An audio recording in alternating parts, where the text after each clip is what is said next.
The water jugs, bitch, go crazy. Like, when he said that, I was immediately in the interview like, well, how much are in the water jugs? Like, because I'm just like, I would not, like, my arm strength. Bitch, what I was trying to say is this situation got me so wet and so dry at the same time. Exactly.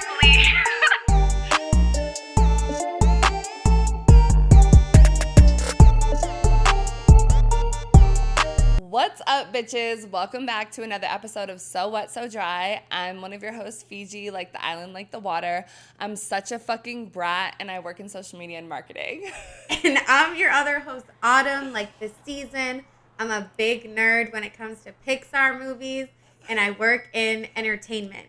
If you guys are tuning into So Wet, So Dry for the first time, what we do is we explore duality through deep diving topics about sex, relationships, personal identity, all where internet trends and reality collide. We post polls for every single episode and give an opportunity to submit a story or a question. So make sure you're following us on Instagram at So Wet So Dry. The O's are zeros. And wherever you're listening right now, it would mean so much to us if you could just subscribe or follow, depending on the platform. If you're on Spotify or iTunes, please give us a rating. And YouTube, definitely subscribe, comment, let your girls know what you thought. Yes, and today we are talking about doming. We interviewed our new friend David, who is a trained dom. He talked to us about all of his experiences. So we're exploring what it's like to be a dom, the gender dynamics, why do people become a dom, what it's like for the sub. We're breaking all of that down. But before we get into that, we're going to start the episode as we always do, talking about what we're so wet and so dry about in this very moment. I will go first. So I'm so wet because I went out last night, like, spur of the moment, you feel me? Like, I felt like I needed to just, like, get out, like, go, like, be free, like, live my life, even though it is Memorial Day weekend, and, like, I was planning on going out Sunday and Monday, but I'm like, I couldn't wait, you know? And I'm just wet about, like, that energy when you're out and you, like, know that you look good and you're just, like, being friendly and kind of, like, flirty with, like, a bunch of people. But, like, it's not like I ever want it to, like, end in anything. It's just, like, I love that part of my personality where I could literally flirt with, like, a door. You know? Like, I'm just, like, in love with myself and, like, meeting people and, like, I just like to flutter, you know? Dude, I know. And I feel like that was, like, definitely, like, born for us a little bit in college, too. Like, I love that energy, and honestly, yes. I miss it. So I'm living through you, okay? When I saw you post on Instagram, I thought those were old videos. I was like, there's no way she's going out. It looked like she was about to go to sleep. Like, I'm like, what? Like, I know, I was so tired. Yeah. So crazy. I'm so wet because if you guys are loyal listeners, a very long time ago, I talked about how when I'm stressed out and need to make a to-do list of, like, tasks and things that need to get done, I make a major stressor list. Mm-hmm. And now I make a list that's called Operation Get My Life Together. And for sure, it's for sure. It's OGMLT. Like, that's what she's trying to patent the lingo as she's remembering. That's what I put on my notebook. And, like, it literally just feels so good. And then I'm like, wait, like, it's not even that bad. And, like, yeah. I do it in categories. I do, like, work, podcast, life, yeah, and then miscellaneous, because there's always, like, some other stuff. But it just feels so good to get it all down and categorize it. Like, I really do love a good organized document. You're such a Taurus. Like, you love to keep it together, organized, like, check it off. I aspire. Yeah. And I just, like, I have unused notebooks, like, dying to be opened and just ripped through. So it's just, it feels great. Yeah. Amazing. OGMLT, guys. OGMLT, patent. Okay. I'm so dry, again, on the topic of going out. One, because I'm hungover as fuck right now, guys. It's giving, like, clammy, shaky, bubble in my throat, might throw up. Like, not the best feeling. Yeah. But also, I'm dry about, like, you know when you're out and it's, like, the bar or the club is, like, ending and everyone's trying to figure out what to do next. And it's, like, we know where we're going, but, like, people are just lingering in a parking lot. Yeah. And, like, if there's anything about me, like, anyone who goes out with me knows this, like, I get so fucking impatient. And I'm just like, what? Like, I don't get the like lingering and the like we could be at someone's house right now. Like, we could be at the next spot. Like, we could be in the car on the way. Why are we just like meandering? And it takes so long for people to get it together. And I just, no hate, no shade. I feel like it's a Southern thing, but like, I just don't really fuck with that vibe. I like a good linger. Like, I don't know. I mean, it's weird because like during like the time that we're at the bar, I love to be outside and like lingering, smoking cigarettes, talking to people. But it's like the second it's like we're in the middle of moves, I'm like, no, we need to know where we're going next, because I don't know. I'm just like, I don't like this like unclear shit. Like, let's have a plan and go. So I feel you. I feel you. This week I'm so dry. Like, I don't know, especially with this episode, like, it's definitely going to make us horny. Like, it's like a really sexual episode, like dom sub, like whatever. So I guess like I'm just dry that like I wish I wanted that more right now. Like, I feel so like comfortable in being single, but I do wish that I had a little bit more drive to like get to know people. Like, I don't really know where this pessimism really came from, bro, but it's not really that fun anymore. And I know this episode is just going to make me, like, want to fuck someone so bad. Like, I mean, you have someone. After that interview with David, I'm like, fuck, I need to, like, get out there. But I know, and that someone you're talking about voted in the polls, and, like, it was one of them for later, and I'll tell you about it, but I was like excited the way that he voted. Okay. Yes. But let's get into the episode. As Fiji said, this episode really is based around our interview with our new friend David that we met. So we're definitely going to be talking about him a lot and centering his experiences, just because he is actually living it. Like, we can do research, you know, but we wanted to really just go straight to the source, you know? Yes. And it was just a connection we made, and we just made it happen. So we're going to be talking all about doming, you know, why people really get into it in the first place. Like, why would someone want to be a dom versus like a sub or whatever, the different types of doming. And obviously we have to bring gender into it. So we are going to talk about gender dynamics as well.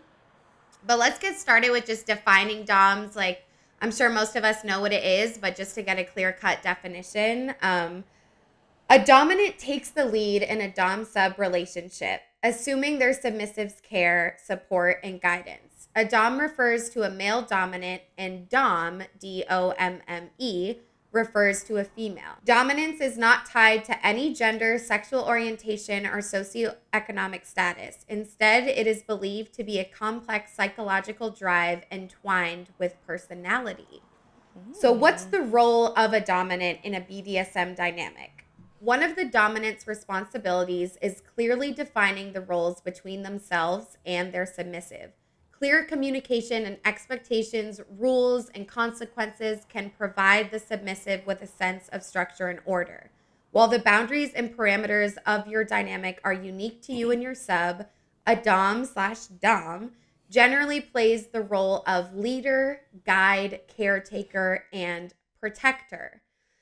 And now let's talk a little bit about some characteristics that doms may have. So, well, first of all, dominance is often misunderstood. Media portrayals can make it look like little more than abusively ordering someone to cater to your whims while offering nothing in return. However, the power exchange of dom-sub dynamics can be healthy and fulfilling for both partners. And if it's done correctly, it will be fulfilling and healthy for both partners. A submissive willingly gives power and control over themselves to their dom/dom, who meets their needs and leaves them wanting to continue submitting. So some dominant personality characteristics include: you likely have excellent self-control and live a disciplined life. You're not afraid to lead by example or take charge if a situation needs leadership.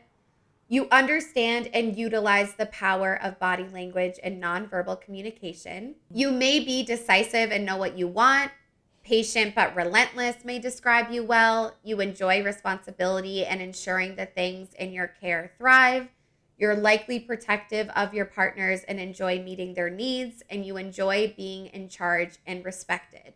So there's people that like to be dominant and then people that like to be submissive, a switch in the bedroom. But like what we're talking about is people that take this dom to like kind of a whole nother level. Like this is very real, and like people's identity whether it's a dom sub or whatever it is.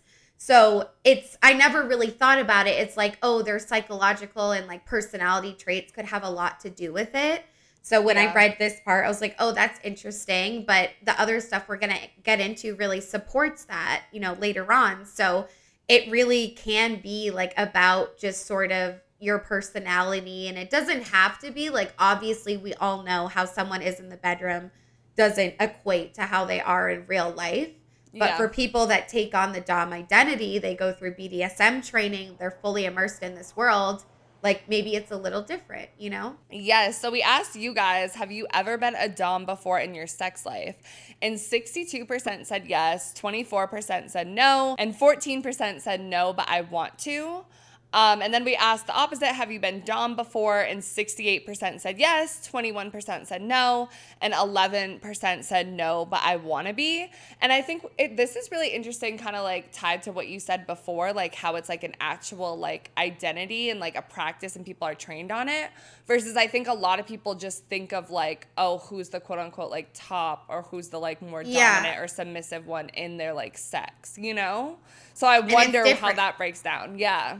Yeah, and it's, it's fine. Like, I don't know if any of our listeners are, like, trained doms or trained subs or whatever, but I've never been a dom in my sex life before, like, literally not once. I've always been the sub, like, literally not once. I think I've tried, like, with past girlfriends, like, they were like, please, like, just try your best, whatever, and I'm like, and I'm, like, failing at it. So I've never done it before. Yeah, I have definitely, like, I have one guy that I, like, he pays me to be his dom, like, just through text, like, video, Snapchat, that type of stuff. He calls me goddess or master.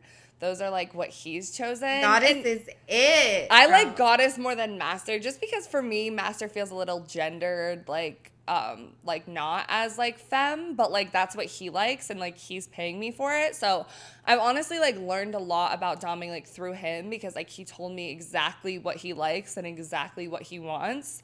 So I'm really just like playing this role for him. Like it's not as much like, it doesn't really sexually turn me on as much, but I do like enjoy it. Like it is like a nice like, I don't know, we're going to get into like the reasons later or whatever, but like it does feel like a like confidence boost, like power, like it's different than other sex that I've had in the past, like where I can be more submissive, and also like I'm getting paid for it. So that's like a whole different thing. But I would say like, I don't know, like in terms of being like actually like dom in my sex life, I don't know if it's like as much like what we're talking about. Like I've played more dominant like roles in different like sex acts and stuff. Like I would say I'm like a pretty much averse, but I would lean more sub like most. It depends on the partner. It depends on the partner, but yeah.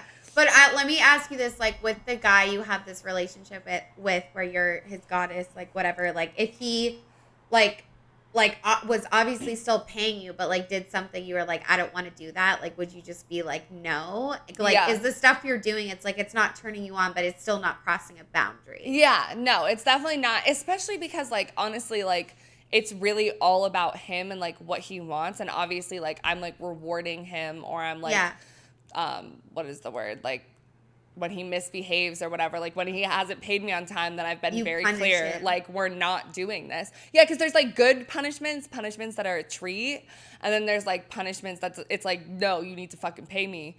So like there's been that too. Yeah. But yeah, I do think like boundaries are like important. But I think at the same time, like with that situation, like we both have steered it, because like he's saying what he wants and I'm saying like when I'm available or when I'm not, or how much this costs. Yeah. So like, yeah.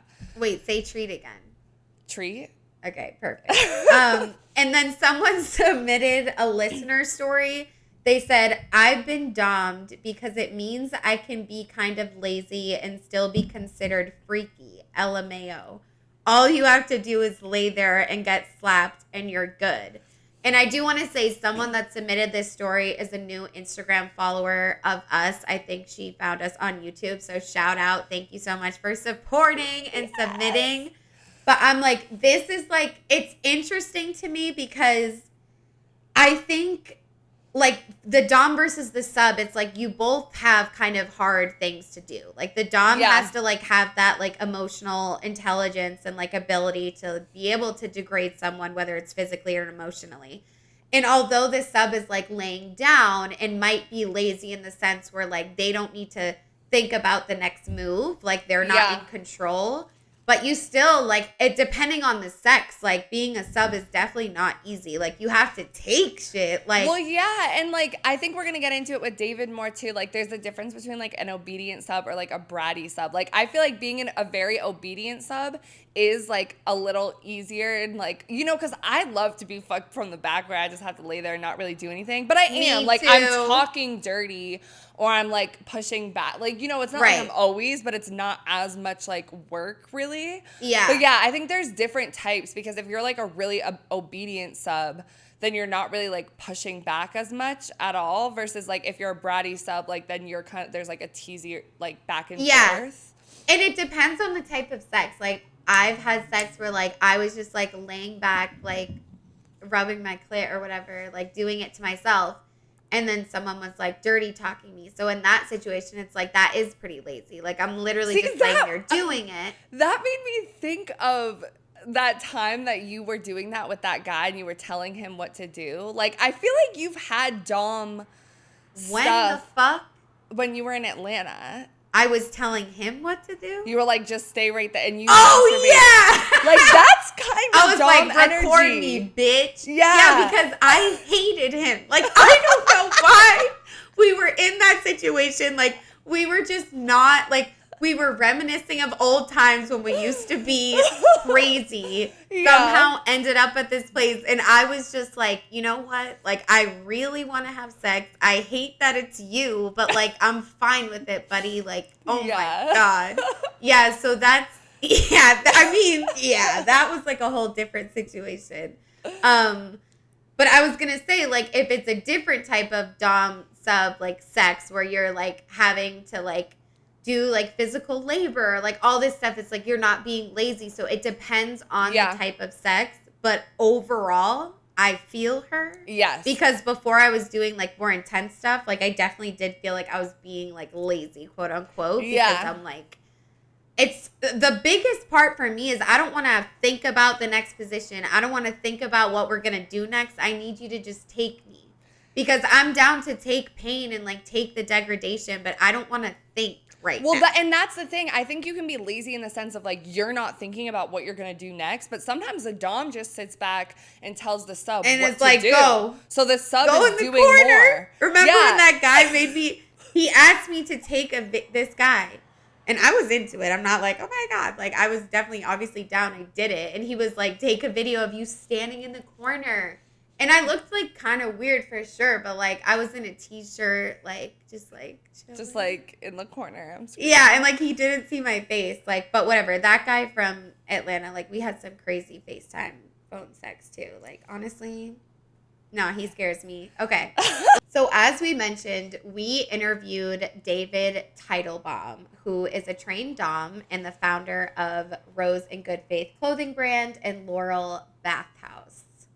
Yeah, so I actually reached out to Rose in Good Faith because I had bought their shoes. And this is like a shameless plug, guys, because, you know, not sponsored or anything like that. I genuinely like their shoes, but they're sustainable.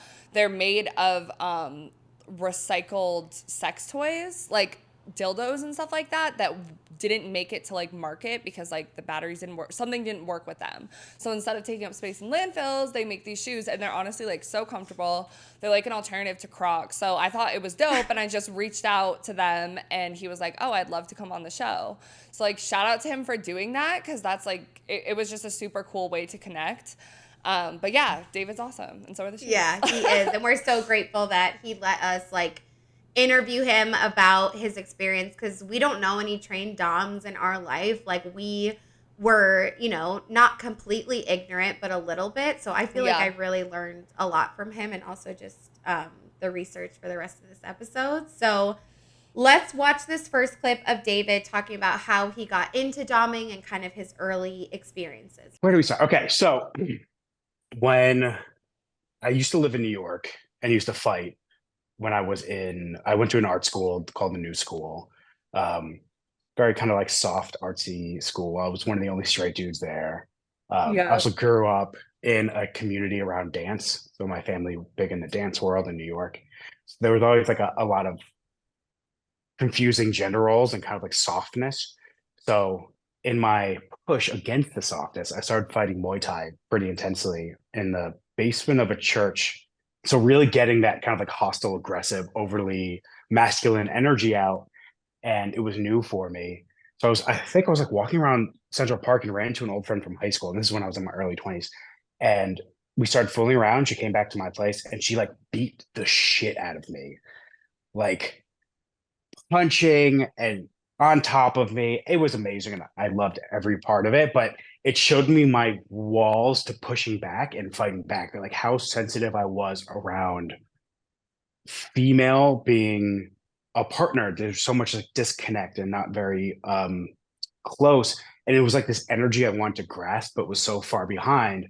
So like she was punching me and I would like be so scared to punch her in the stomach. Yeah. And I couldn't tap into that energy. So that was, that was like a strong alarm of like, I need to work on something. I need to Mm. really hone in this energy. And I started doing it as a hobby in New York for a long time, about 2 years. And it was just kind of like through conversation, finding friends, being very deliberate and asking, just being like, hey, can I be a Dom? Can I be a Yeah. Dom? You be my sub. Didn't always go well, but most of the time went pretty well. A lot of like denial or like very soft or like pushing, but not hard enough. Yeah, I think it's really interesting that he came from like a Muay Thai, like physical fighting kind of like background, because I know that there's like a lot of like precision and like mental clarity and just like body control that comes from that. Like I did like some kickboxing, like not professionally, I'm not very good at it, but like I've learned that there. And I think it was really interesting how he like noticed like this thing like in his own mind where he was like really afraid to like punch her back, and that he wanted to like explore that more. Like it's so funny how like these things come up in our lives where we're just like, oh my god, like this says something more about like the person I am, and this is like a way that I want to like explore this in my sex life. And you know. Yeah, and we're going to get into it more about like the limits and like the psychology that is behind, this dom sub BDSM world. And I know, I think his journey is really interesting too, and it was kind of like, yeah, I mean, I would be afraid to punch her in the stomach, well, like especially as a man, like. Yeah. But it's good that for the most part, people in the BDSM space are like, we are performing right now. Like, this is Yeah. not real life. It's all about communication and boundaries. So it's like kind of trying to, like, he talks about just unlocking that or getting past that barrier of Yeah. like not wanting to get there. So yeah, it's super And interesting. And go ahead. oh, I was gonna say, I also like that he like tied it to like his masculinity and stuff too, like saying that he went to like an art school and he was surrounded by like women and like queer people and like wasn't as tapped into like that part of himself and his masculine energy. And I think it's like such a healthy way to like explore that and like become more comfortable in your masculinity and like all of that. But obviously like doms can be women as well, which we're gonna hear from in this TikTok, right? Yes. Now, I can tell you how I started, but a lot of people come to it differently. How I started was that somebody suggested it as a joke many, many years ago. And it was because of how assertive I was in my communication style, not because of anything sexual. And even though I was quite directive, but everything was very vanilla. And I kept that at the back of my mind. And when I was very frustrated in my corporate career, I looked it up and I found a place that was looking for trainees. And I called them up, joined them, and started pretty much the next week. I managed to shadow a lot of the other mistresses that were working there who were kind enough to let me in. And the headmistress Amanda, also set up some workshops for us on rope and little tricks. But a lot of the things that I learned was definitely from observation and from listening to what other people had to say. So I would say that if you don't have access to a facility that is looking for people to train, for looking for new people, and they don't have a system that supports onboarding people. There's a lot of classes that are available. There are lots of communities of people who are available and who have reputations. You want to be careful about who you approach and be wary about whether you can trust their information. Take time, look for reputations, and understand what it is that maybe you're looking for and how you can find that in people who are more aligned with you. It's funny that you said it started just kind of as a joke, but it's like people kind of put it almost on her, like, because you have this personality, like, I think you would really thrive in this space. Yeah. And it looks like, she obviously did. And I think the TikTok was really resourceful as well, because everyone's always like, what do I do? Like, how can I get into training? How do I get invited into these spaces? But it's like, there are communities that will welcome you for sure. Like, especially if you live in like a big city, and there's a bunch of websites that I actually pulled as well, and we can link them in the episode description if you guys are like interested in learning more. But I think it's good to cover perspectives of being a dom of all different types of genders. Like, obviously David's a man, so like he speaks to the male experience of being a dom. But there's, non-binary people, women that have it as well. And it's like, it's different in a way, because unfortunately, like, patriarchy gender is like alive and present, but it's also like, because we're in this safe space of like performing, like, gender kind of leaves for some people, like, depending on what their dynamic is and what exactly they're doing, which I think is really cool too. Yeah. I like how she said this stuff about, like, in her corporate job, like, they told her that she would be, like, good at it or whatever, because she was very, like, direct or, like, clear to the point. But I think that's so important. And I know David kind of echoes similar stuff like that later on. But, like, having such solid boundaries and being able to, like, communicate effectively. Like, if you're someone who's really good at that stuff, like, in your job, in your daily, like, family life, whatever, like, you would probably, like, it would be easier for you because you're starting from that, like, basis. But yeah, I like that she also said, be careful, because there are obviously, like, sketchy places out there, like, cult, like, whatever. So, like, definitely do your research and, like, find someone trustworthy. If you know anyone in the space that you trust, like, follow them first, kind of thing. Yeah, and, like, talk to people, like, referrals also, like, try to connect with maybe, like, a person that is, like, legit, and, like, ask them. Like, I feel like, especially in the BDSM space, where it's definitely not tiny, but it's not huge either. So it makes sense why people are always kind of looking for those things and looking for answers. So I feel like they would be down to, like, help you. Yeah. But let's get into a little bit more about why people like doming, and also, like, reasons they might want to do it. So we'll start with you guys. We asked y'all, if you are into doming in your sex life, why do you like it? 33.33% was all of the answers. No one said it's healing for me, so that was at 0%, but 33.33% said, I like the power and confidence. I like to be a safe person for my sub, and it really just turns me on. So I feel like it really just turns me on, like, to that. It kind of tells me, and maybe I'm wrong, but it's not like your whole identity of being a dom and you're not practicing it all the time, because I feel like to be a serious dom and go through all this training and take it seriously, it has to be more than just that. You have to get more, like, emotional stuff out of it, like more personality and, like, power out of it. It's not just about, like, you getting off anymore. Like, this is like a whole world where you're able to be free and just escape from life and, like, maybe be someone else and just kind of let go.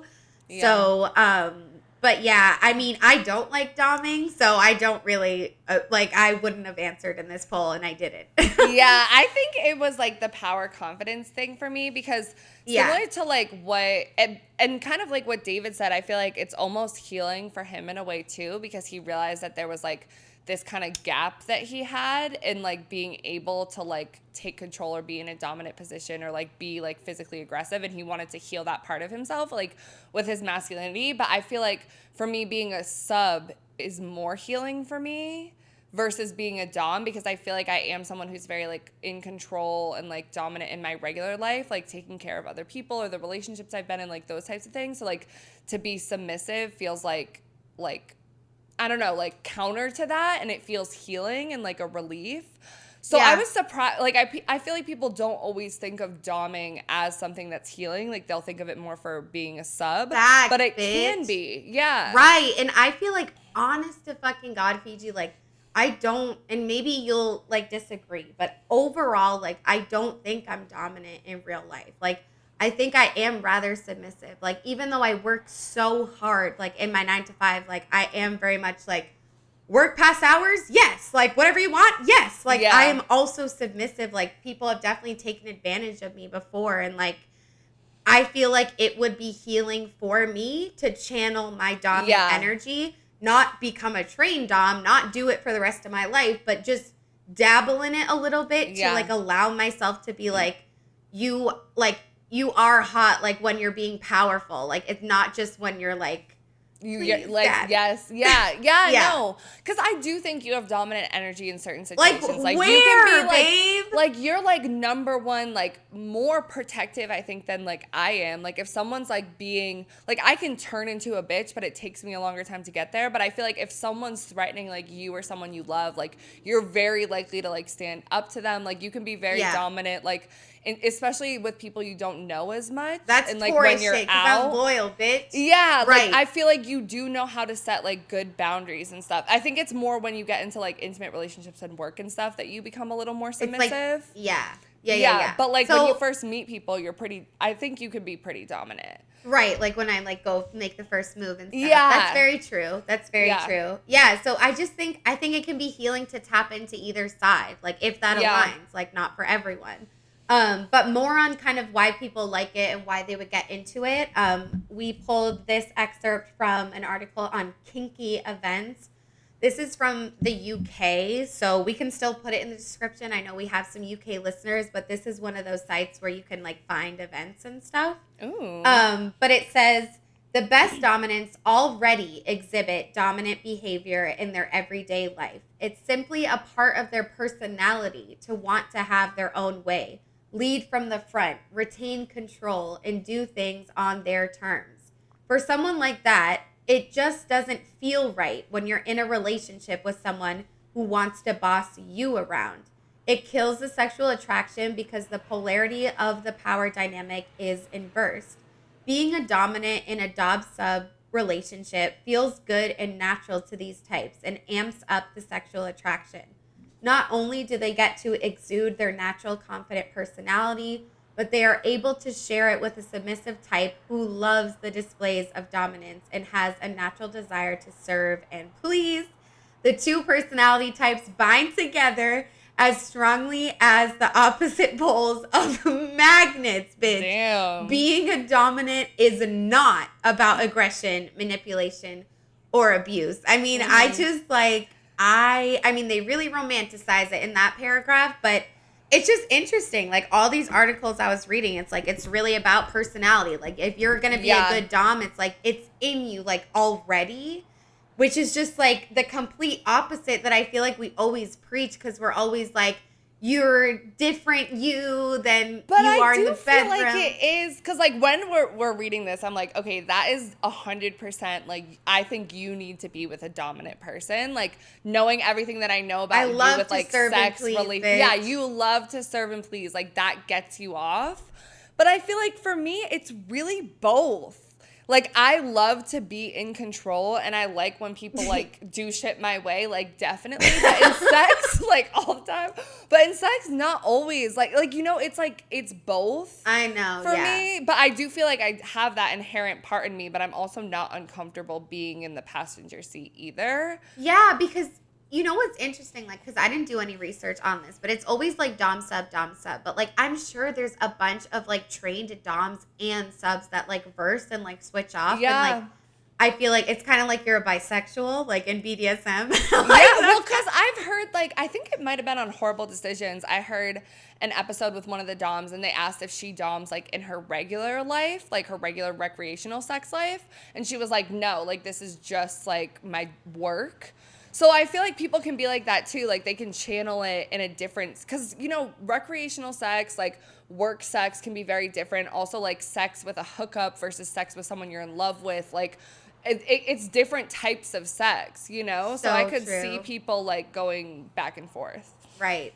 Okay, so this is our one and only like Reddit section, but we did go to Reddit. This is the BDSM community Reddit, and someone posted asking reason for being a dom, like, and then they kind of went on, but I just included some responses. So this first person said, the trust that is put in me and knowing that I can hold space for my sub to be her most vulnerable and authentic expression of herself. Along Beautiful. the same lines, someone else said, I enjoy the power exchange, control, respect, obedience, and devotion, which is freely and enthusiastically given by my sub.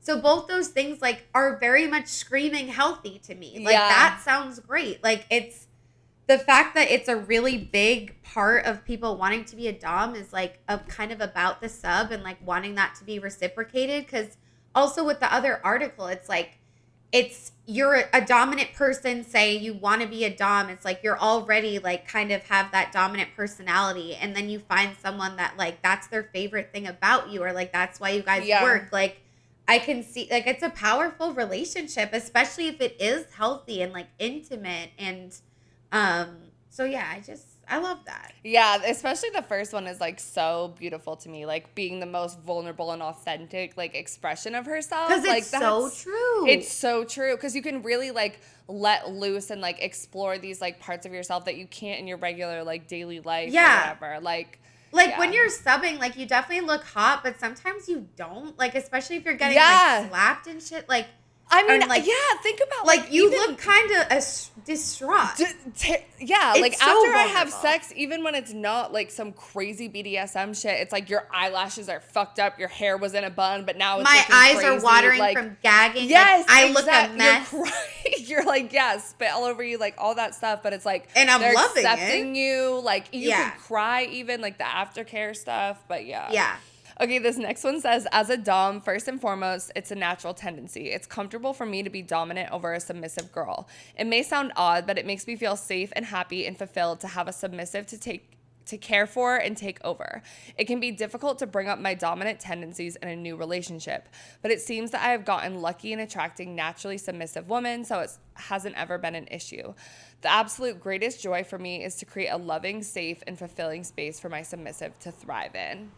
Like, none of this is like, I'm a man, I'm on top, bitch, do what I say. And, like, I do feel like that's very stereotyped. Like, but you guys have to remember that, like, BDSM spaces are not like real life. It really is kind of like you're stepping into this alter universe, similar to the strip club, like, similar to, like, those kind of underground, almost taboo, but, like, also healthy. Well, BDSM spaces are 10 times healthier than the strip club. I don't really want to equate those, but you know what I mean? It's like it feels different than normal society. So I don't know. It's just it's really great. Rethinking it, like you kind of have to rethink like what society tells you in the ways that we think about sex or like relationship dynamics in order to like even practice this, because society can be so like weird about it. Exactly. But I love that like this is a space where it's like when you think of like all the men's rights activists and whatever that are like, oh, I need a submissive woman and I'm dominant, like cook me dinner, bitch. Right, like they have it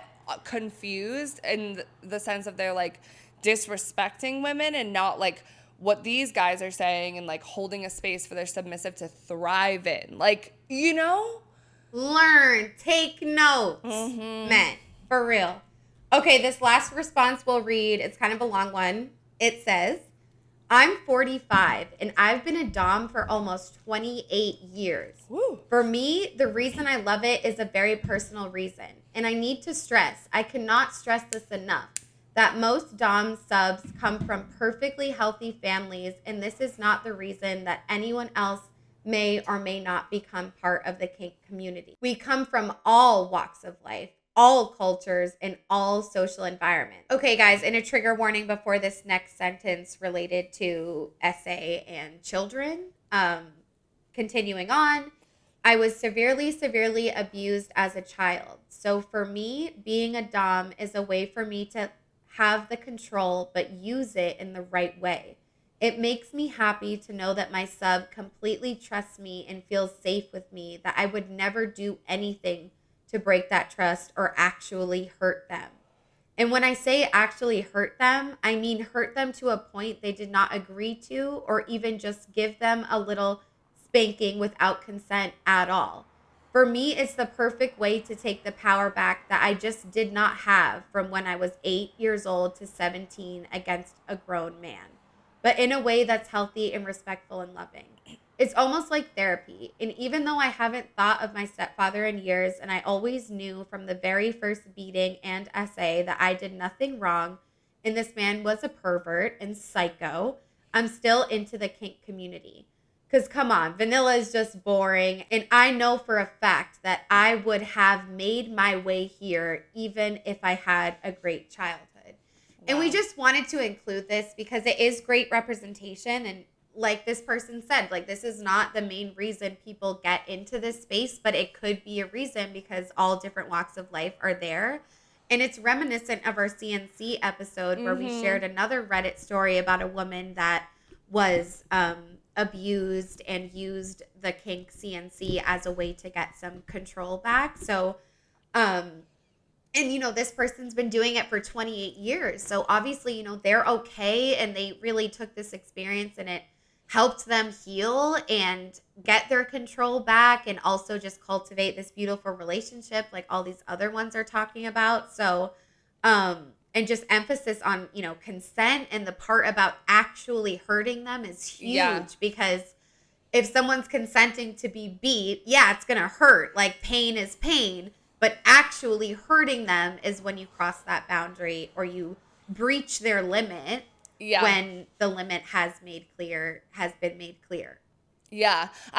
Honestly, that story like kind of gave me chills and like I really liked the end. As well. Yeah, it was like really deep and the way that they worded it, I feel like was so inclusive of like other people's experiences. And I like at the end how they said like, and I know for a fact I would have made my way here even if I had a great childhood, because I also think there's a misconception where people are afraid to speak on this because so many people who are not part of the community or don't like have this type of sex think like, oh, there must be something like fucked up about you. Like, oh, there's something wrong with you. So there's that stigma around it. But I love that they said, like I would be into this regardless, but it does like inform part of it. And if anything, like, they're using these experiences to like work through them as a form of therapy. Like that's like really beautiful, Right. And it's just like, it's, the same thing of thinking that sex workers have had to go through trauma, or it's like, oh, this girl, she definitely has daddy issues. Like it's that whole stigma. And I think that, yeah, it's just really powerful that this person like just put their story out there in that way. Like it was really poetic, honestly. But yeah, I think it's just important for us all to just keep an open mind and just remember that there's never like people do things for all different sorts of reasons. Yeah. And just not to like judge people too, like BDSM is intense for sure. And I get if you're someone that does like more sensual sex and likes to just have sex with people that you're in love with, like I get how it can be like a little scary and off-putting, but it's like just recognize for them that it's actually the opposite and it's healing and it's something that just allowed them to like be their true selves. Like it's and really find inspiring. Pleasure too. Like sex is all about, like pleasure and just having fun. Like it's a space to like let loose and like enjoy yourself too. So right. Yeah. So now we're going to transition into Dom training. And specifically, we look to David because we're like, what goes on during Dom training? So this is what he had to say. And I've had two trainers. And how it would work is I would go into a set and I'd be with a sub, either a new sub or someone that I've been with more consistently. And anytime a question came up, I would ask them how they would handle it. So I would get tons of feedback about where I could push. What does this mean? What does that mean? How to communicate. So they taught me through activity and action. And I still have it to this day on my Hinge profile, which is Dom looking for a sub. Nice. So I know that you can understand rules, respond with, "Hi, sir." Yeah. So the coach, were they there during your like Dom sub activities, or was it like an after session where you talked about it? Like how did that work? We talked about it every Friday. I had a few sessions throughout the week. My fiance was one, and then I stopped being a foo, Yeah. and we got engaged, and now I'm really stepping back into the space. But she was one of my subs, and she's the most amazing human being in the world. But we would talk every Friday, and I would review and have questions and comments, and there's a lot of um, unknowns when dealing with different people that don't know how to communicate, and also me having to refine the skill to be able to figure out how does someone communicate well in that environment, in that space. Most of the time they were first encounters. um, some of the big questions that would come up is when a sub would ask to go harder, to know what that limit really means, Yeah. because it could be vague. It can mean a lot of things. It's interesting that like he said a lot of times in the training it was like other people's first encounters too. Like I feel like that would make me feel really good like going into it knowing it was other people's first time too. And it makes sense that he learned like the value of communication in this space like right away, and like the limits of hardness, because everyone's limits are so different, and like how do you sort of figure that out, like IRL, like you have to, because part of me is like, well, there has to be times where things goes wrong. Like, how do you really convey like your pain levels? Like, communicate that. Like, it kind of has to be done like through practice. So I guess it's like you definitely like start a little bit slower and kind of like ramp it up depending. But it's super interesting. Yeah, I think it's so funny that he said every Friday too, because I have therapy every Friday. So it's literally like training, like therapy, like you're going to class. Like he said he would like clock questions that he would think of, or like things to clarify, and like bring them up when he met with them on like Fridays and stuff. And like, it just shows that he was like really taking it seriously and really putting time into this, Yeah, it's like you have your trainers and then you kind of do these sessions like with other people that are also being trained. So it's like going in, he's training to be a dom and he's going to be paired with someone that's training to be a sub. Like it honestly sounds so exciting, and I wish we asked him to like does compatibility play a factor, or is it just like whoever's training that day, that's who you're going to be like doming, Yeah, that is like interesting, because I wonder like it could get awkward if like the compatibility isn't there. I mean, I feel like it'd be like so not down. Yeah, like it's gonna be awkward a little bit regardless. Your first time doing stuff, if you're like a little nervous or whatever, you have to like build up that confidence. But yeah, if you're not really like as attracted to this person, like how does that go? Like, I don't know. Interesting. So now we're kind of gonna echo what we heard in the Reddit stories, and how this experience of doming and training has been particularly healing for David. So my experience has it is immensely healing. The amount of times that a partner has cried towards the end of a set is like 1 out of 4. I think there's a lot of trauma that comes with someone releasing and being submissive and giving up and getting into the headspace. I think there's a lot of sexual healing that comes from getting out of your head, being told what to do. Tends to, a lot of lack of trust seem to be the through line from other sexual experiences. Because as a woman, I don't know this, but like as a woman, there's people and like men who are the fucking worst weaponized sex when you were young. And I don't know anyone who hasn't had like a traumatic sexual experience when they were young. Like men are the fucking worst. So being able to be in a safe situation where it usually happens with someone getting slapped in the face, after they've come and you slap in the face, tend to like turn into tears and emotional release. This was like another part in the interview, like the Reddit story, that kind of gave me chills in a way too, because when he said 1 in 4, it's like that's so many, and like that's such an intimate moment for them to cry and everything. And like also when he said like after they come, like slapping them and then like them crying, like I can see how that would be such a like release. Yeah. Like, because even, like, more recently when I've been, like, masturbating, I think of, like, some of those, like, degradation, like, types of things. Like, And it does feel like, especially having gone through like domestic abuse and like stuff like that, it's like you have this like fixation on it, but like you want to reclaim it in a way. So it's like, it's not that you want like pain or to be like abused or told what to do or whatever, but like you almost want to rewrite that, like similar to CNC, in a way that feels consensual and healthy and like is giving you pleasure versus like giving you like pain and like emotional hurting. So yeah. And that like rewiring process has proven to be healing for so many people, like no matter what they've gone through. And I've definitely been someone, there was a period in my life where I consistently cried after sex, and like I was scared to have sex with a person. I didn't really know like why I was crying necessarily, but it was sort of like a release. And like part of me is like, I wish I could have like done that in the BDSM space. And I know I still can, but I haven't really like, I don't cry too much after sex anymore, like when, I guess. But it was always when it was like really good, like where I orgasmed. Like it was that, and it was like so unexpected because it is kind of hard for me to get in the zone to orgasm. Yeah. Especially when I was younger. I mean, oh my God. Like I was just chaotic. But so when that happened, I'm kind of envious. Like I want to like kind of experience that, and not envious, but I wish that for my younger self, that instead of like with those like whoever people I was with, like it was something more just like healthier and better. But the part about where he said sexual healing and like getting out of your head, it's like that's what it is. Yeah. Like a lot of trauma, like we talk about, lives in the body. So it's like sometimes doing not necessarily this, but like anything with your body like can help to really release it. Yeah.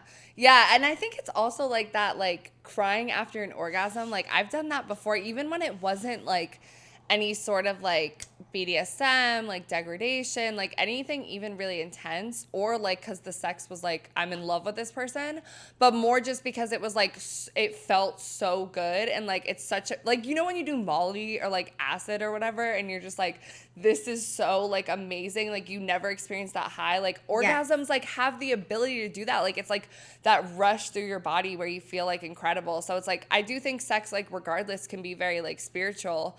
And especially when you're going against like what like society commonly pushes on us that sex should be. I think it makes sense a lot of people like come to this as they're older, because we don't get the best sex education that says like, oh, BDSM can be healing. Like, you know, what like sex education do we get? Right. Though? Like nothing. I know. And the part about where he was like, men are the fucking worst. Like, you know, I have to say something about that. Like I did fuck with that for sure. But it's just, you know, the part where he said, like, men, like, what did he say? Like, they weaponize sex. Like, we have And every woman has, he said, like, most women, like, throughout their life when they were younger, like, has experienced that. And that is, like, it's nice. And I know Autumn, after the interview, was, like, so surprised or, like, so, like, proud that he, like, said that stuff. And I'm like, it is more common. Because I assume the worst, always. Of men, you definitely always, But, like, I feel like it makes sense, having been like a trained dom and having these like intimate, like connecting experiences with women. Like you have to understand them on a different level. Yeah. But I do think, go ahead. No, you. I was just going to say, I do think like most women, unfortunately, have like sexual trauma.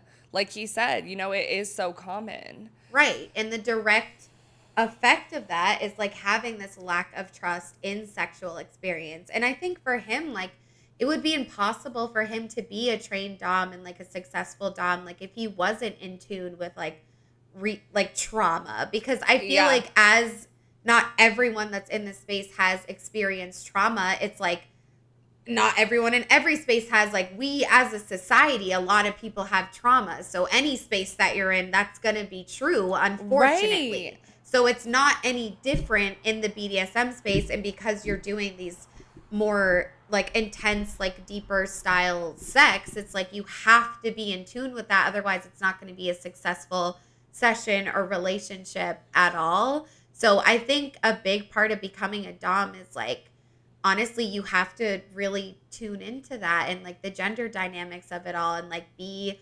emotionally open and empathetic to other people. And like, I think that's really special and beautiful, personally. Yeah. And I think it is like, because I wasn't surprised that he said the thing about like, you know, men can suck or whatever, because I think a lot of men can't Suck a at least dick. acknowledge that. But like the part that's refreshing to me is like him being like so in tune with their trauma and like really caring, because I think a lot of men just without the dom training or how they think traditional sex roles should go in heterosexual relationships, they think they're supposed to be the dominant one and the woman's supposed to be more submissive, and they like ignore that whole part of like women's sexual trauma, and they like are almost like afraid of going any deeper. They kind of just like get afraid of it and want to ignore it. So like I think it is like heroic masculinity, honestly, for like men to like explore this and learn about it, and it brings you so much closer to your partner too. Yeah. And I'll be honest, like I didn't include it in this episode because I think it should be a different episode, like really leaning in. But, you know, it's like, why are there more male doms than female doms, like statistically speaking? Because there are. And why, you know, do a lot of women want to be submissive? And like it's like patriarchy, and it's like, I don't know, like I feel like if you say you were like essayed like as a child or whatever, like it makes sense to like get the control back, like you would want to kind of be a sub. Like I feel really uncomfortable talking about this, but do you know what I mean? Like, yeah, because I feel both. Like I feel like it can be complex, because like I feel like the part of me that wants to be dominant also has to do with my like abuse history, so I feel like it can be both. But like just how women are like also like we always have to wear a mask kind of thing in regular society. Like even 50 Shades of Grey, when that was so big, like so many women loved that shit, and I feel like it was like this like turn in culture where we were like, oh my god, like women are into like quote unquote fucked up shit or whatever. But like we do all kind of have that, like we want to be like dominated and like release and like let go of control, because there's so much pressure as a woman to have everything under control. I think like you have to look good, you have to like be nurturing, you have to take care of your families, you have to be a good friend, you have to be a good partner, all of that. So it feels good to just like release and let like someone else completely do the thinking, right, you know? Right. And it's like when you said 50 Shades of Grey, like when I went to see that movie in the movie theater, I was with one of my friends that had been in an abusive relationship, and she like we had to leave, like it was so triggering for her. And so I've never seen that movie. I've never seen it either, I was like, honestly. That made my friend sad. I'm never watching it. You know? Yeah, I heard the movie was really bad though. Like I heard that it was completely. not. Yeah, like I've seen clips, and like I mean, yeah. The book I'm just was like, yeah. Yeah, I remember like people freaked out because like she had leg hair or something. Like there was something like she had hair on her body, and like people were like in an uproar. But anyway, this was one of my favorite probably parts of the interview. David lives by these 4 rules, and these are what he lives by specifically. It's not like, you know, these are the set rules of doming, but for him, and arguably so, like they're great rules, especially the first 3. The last one, like he kind of talks like it's not his rule anymore. But let's play that clip. I think one of the big rules is like, I have 4 rules. Every time I engage with a new sub, there are 4 clear rules. One is communication. They have to always communicate. And I say over communicate. I want to know traumas, boundaries, reward systems. I want to know things that are liked, things that are hated.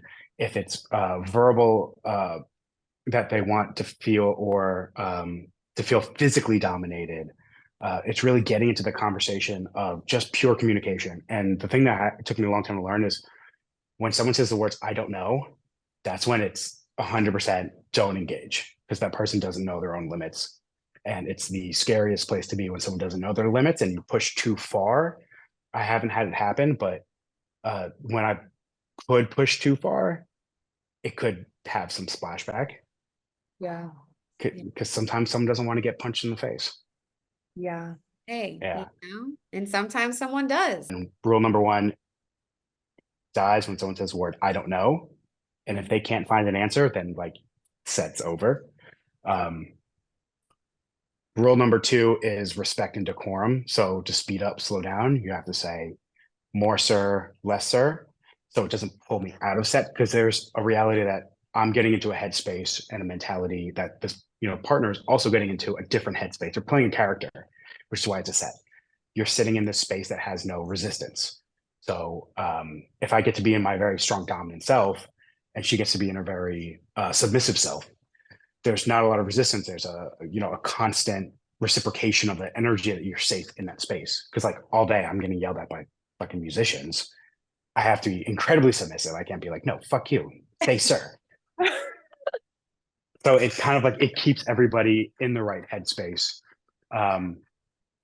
Number 3 is no penetration on the first time. No matter what, no penetration. And that's to go through an entire set to see if it feels safe and it's comfortable. Number 4 used to be you can't sleep over, but I think like kind of a dick. Because the idea is also about like it starts and it ends.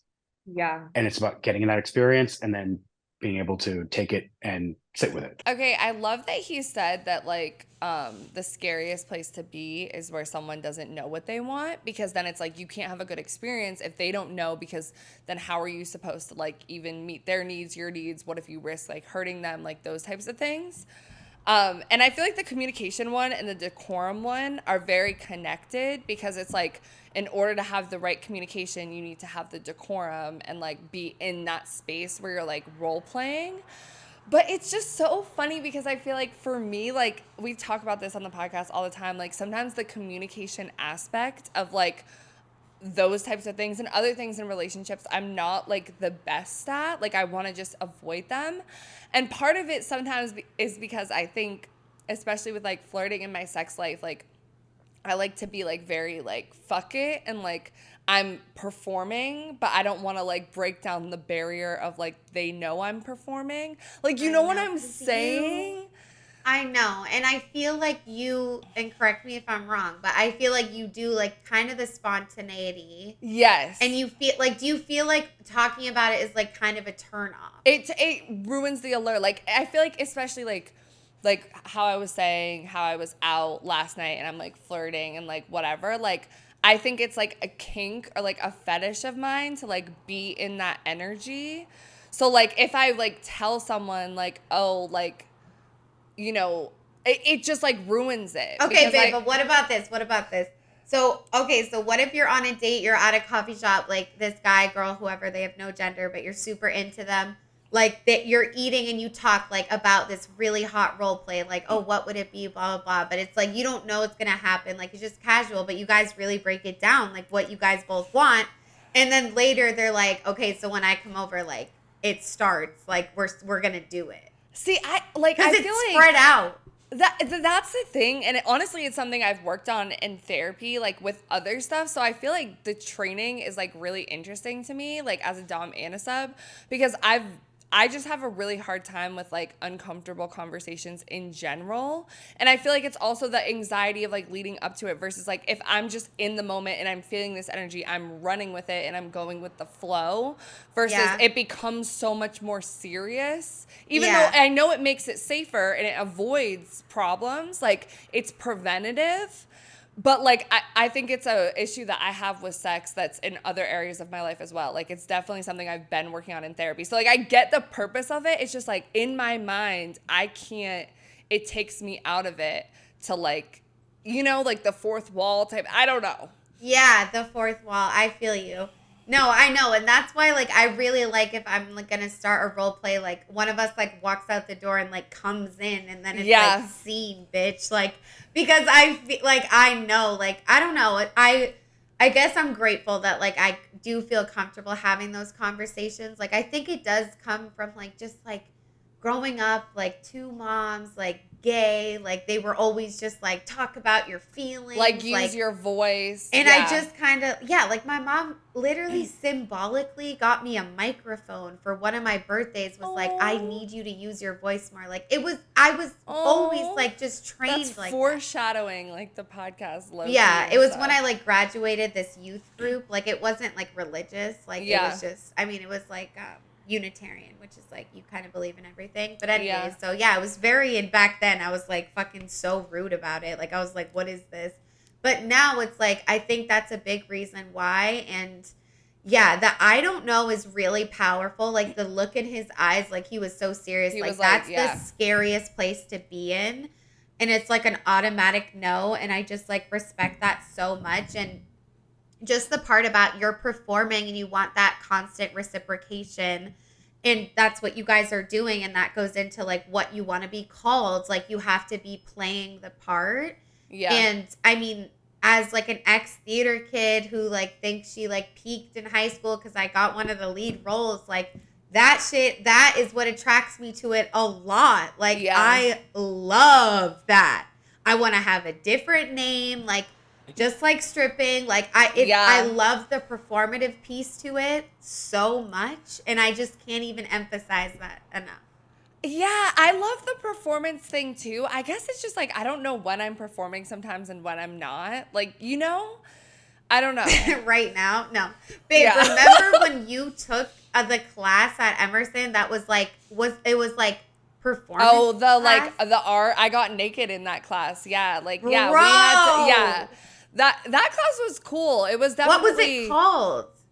It was like living art or like art in Yeah, because you guys were like doing like art performances of like different types of mediums. Like everyone did something different. And for one of yours, I was involved, guys. Yeah. She FaceTimed me in class, live during the performance. But anyways, like I see that stuff in you as well. And like yeah. putting on different personas. And like we love that shit. So Yeah. I think it's like, you know, just as simple as that could attract this Well, even to like someone. yeah, the decorum part of things, like I like how they're so connected because it's like if you're someone like me maybe that feels like a little weird about like the communication aspect of things, but like when you know that like when I'm referring to my dom as sir or whatever, that is a time to like it's a different type of communication, you know? So it makes it more comfortable for both parties because like if you go out of it, then it's like, oh, it's over, you know? Right. Like you have certain language. So I feel like it makes it safer for both people.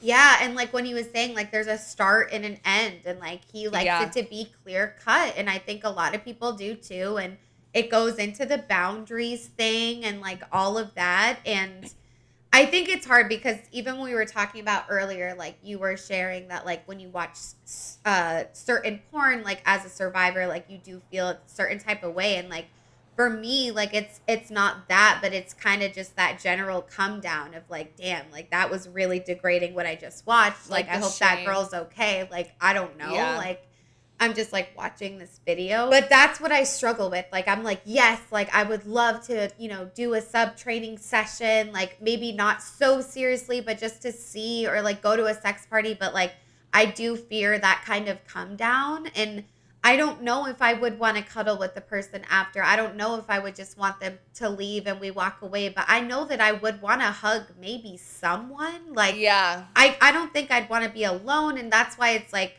aftercare is so important, and like it's a huge part of the BDSM space, obviously, like even before care too. Like I'm sure you have to like be in a certain mindset. Like if something horrible is going on in your day, like I don't know if you'd be able to channel that fully, and maybe your boundaries would shift kind of depending on how you feel, or like real life happens, like I don't know. So it's that's the part where I'm kind of like, that's what I'm so excited to go and do it and be present. But after the session ended, I'm like, that is when I think kind of holds me back. I'm like, I don't know how I would feel. Like sometimes healing trauma is like actually really painful in the process. Yeah. Like, it's not like, oh, like immediately I'm better, but it's like after time of like gaining that control and experience, you start to heal. But I think it's like, it can be honestly a little excruciating, especially depending what you've been through. And yeah. Yeah, and I think like you said, like knowing, I feel like what would help is like knowing the root of like why you have that come down at the end. Because I feel like for me, like it would be tied to the communication aspect of things. Like if I'm not feeling confident enough to like communicate that this is a boundary, or that this is a yes, or that this is a no, or like whatever, then after I'm going to be beating myself up about it. And that's why I'm going to be like coming down. Or it could be like the shame aspect of things. Like, you know, like I was brought up super like religious, like background, like all of that stuff. So like it could be like, oh, this is dirty, this is bad. But like whatever it is, like, or like a trigger like PTSD. But like I feel like doing that inner work, kind of like how David talked about and like in his training, where it's like you're kind of like getting to like the core of it, like, oh, it was about his masculinity, oh, it was about this. And then I feel like you know what to ask for from your partner, but you also know what you need to do for yourself. Yeah. You know? Yeah. And the part about like, you know, maybe not being confident to share your boundaries, it's like, then you shouldn't be there. It's like you need to be so secure, and obviously it's not going to be perfect. It's a new experience, you know, but going into that, it's like there's a lot to think about it. And that's why I think like really like emphasis on the before care too. Yeah. The last rule that like we haven't really talked about though is the no penetration thing. Mm-hmm. And this is so refreshing to me. Again, like I know it's like there's good guys out there, there's guys that understand women and trauma and like all of that stuff, but like I feel like for so many like cis heterosexual men, like penetration is like the goal, the end all, be all, everything of sex. Whether it's your so mouth, it's like anything. right, like anything. So it's like to have like someone say like no, like definitely that's not a thing for like the first time, and like you know like So to be hot. conscious of that is very hot. Like it's very like okay, like it gives me hope and Yeah, men and like doms in honestly for general. me, like I would want to do a session with no penetration just in general. Like there's so many other ways I like to get off, and like the humiliation piece and like the verbal degradation. Like I'm like that sounds fun, honestly. Like I want to be penetrated too, but like to have some times where it's not just that and it's like other forms of stuff. Like I'm beyond motherfucking. No, I like that. love when there's like a big ass buildup before penetration, because honestly I feel like Stop. normally like I want penetration though, like like I feel like I want it at some point, unless it's like just head, like whatever. Like I feel like to me like sex does feel like complete with penetration, but like so I don't know if I could be like cool with a whole session without, like I don't know, maybe like a finger at least or like something. Yeah, no, they don't even have know. to touch me, bro. Like Yeah, you love to do it to yourself too. yeah, so. and just like be like laughed at and shit. Like I'd be done like immediately. Just like don't make eye contact. Like ignore me. Like I'm not even there. Boom, I'm ready. Yeah. Okay, so let's transition a little bit more into what David had to say about the misconceptions about doming, and then we'll talk about the gender dynamics piece as well. So let's watch this first clip. I think there's a spectrum. I've met a fair amount of other male doms who are coming from a place of not power dynamics, but control and anger, and they come from a much darker place of hostility. And that seems to be, I think, the biggest fear from women on the outside. And I think men from that are in that space tend to be hiding very, thinly veiled their hostility and anger towards women. I'm definitely much more of a sensitive dom with compersion, where if you're having a good time, I'm having a good time, and I just try to get into your head to figure out like what are the things that are going to amplify a situation. This is like huge to me, and I think it also goes back to like my trauma like with men and like being in an abusive relationship or whatever, because like I really don't like the and I've gotten uncomfortable in situations where a man maybe had good intentions being dominant in those senses, but like if there's ever a gap in my understanding about their hostility, or if it's really hostility, then maybe that's where the communication comes in, because I think it's huge. Like he said, it's very like prevalent and it's very thinly veiled. So like even talking about like some of these situations with a man being a dom, sometimes it makes me like a little bit uncomfortable, because I'm almost like, there's that communication, there's that training that goes into it, but it's so hard to know. So I think that's what turns like people off to it. Yeah. I know. And I'm like, I feel like maybe it's because like I've never been abused before. Like, but I'm like, because like the porn I watch, like those men definitely hate women, And it's like, do I like get off on that too? Like I question that sometimes, because it's like the most like horrible thing. And it's like, that's what like gets you But off. do you think they really hate women, or it's their Bitch, porn and I their don't, acting? who knows? Like But I 'cause assume the worst. Because I feel you, like I definitely have masturbated to like porn like that for sure, where it's like men like degrading the fuck out of women. Like I can definitely get off on that, but I feel like more when it's like with a partner or a person, where like sometimes like where's the lines of like the sex, you know, like, and that's why I think he said the decorum is so important, because then, you know, like, he seems like he's a really, like he said, I'm a sensitive person. Like, I'm very, like, in tune with that. Like, I know how, like, men can be and the trauma that women have. Yeah. But, like, I think, I don't want to say it's rare because I'm not in the dom, like, subspace enough to really know. But I think, you know, it's just so important. But I don't think the majority of men are really, like, practicing that. And they probably are watching that type of porn and get it confused. Yeah. You know? And I think it's, like, really amazing that he's able to be sensitive and intuitive and empathetic to women's experiences, and at the same time, like, go into a place where he is dominating them and doing, like, emotional, physical pain stuff, but those two things can simultaneously exist. Yes. And the reason he's doing what he's doing is because he knows his submissive is wanting that, and that's what they agreed to. So it's almost like, it's like doms get off because they are in a position of power and they're, you know, reclaiming masculinity and all these things, but also they get off because they're providing something that they're submissive. They know that's what they want. And that they're both able to thrive in this environment of, like, both getting what they want. Someone that wants to serve and please, and someone that wants someone to serve them. Like, it's a perfect match. But yeah, and then just echoing what you said, like, as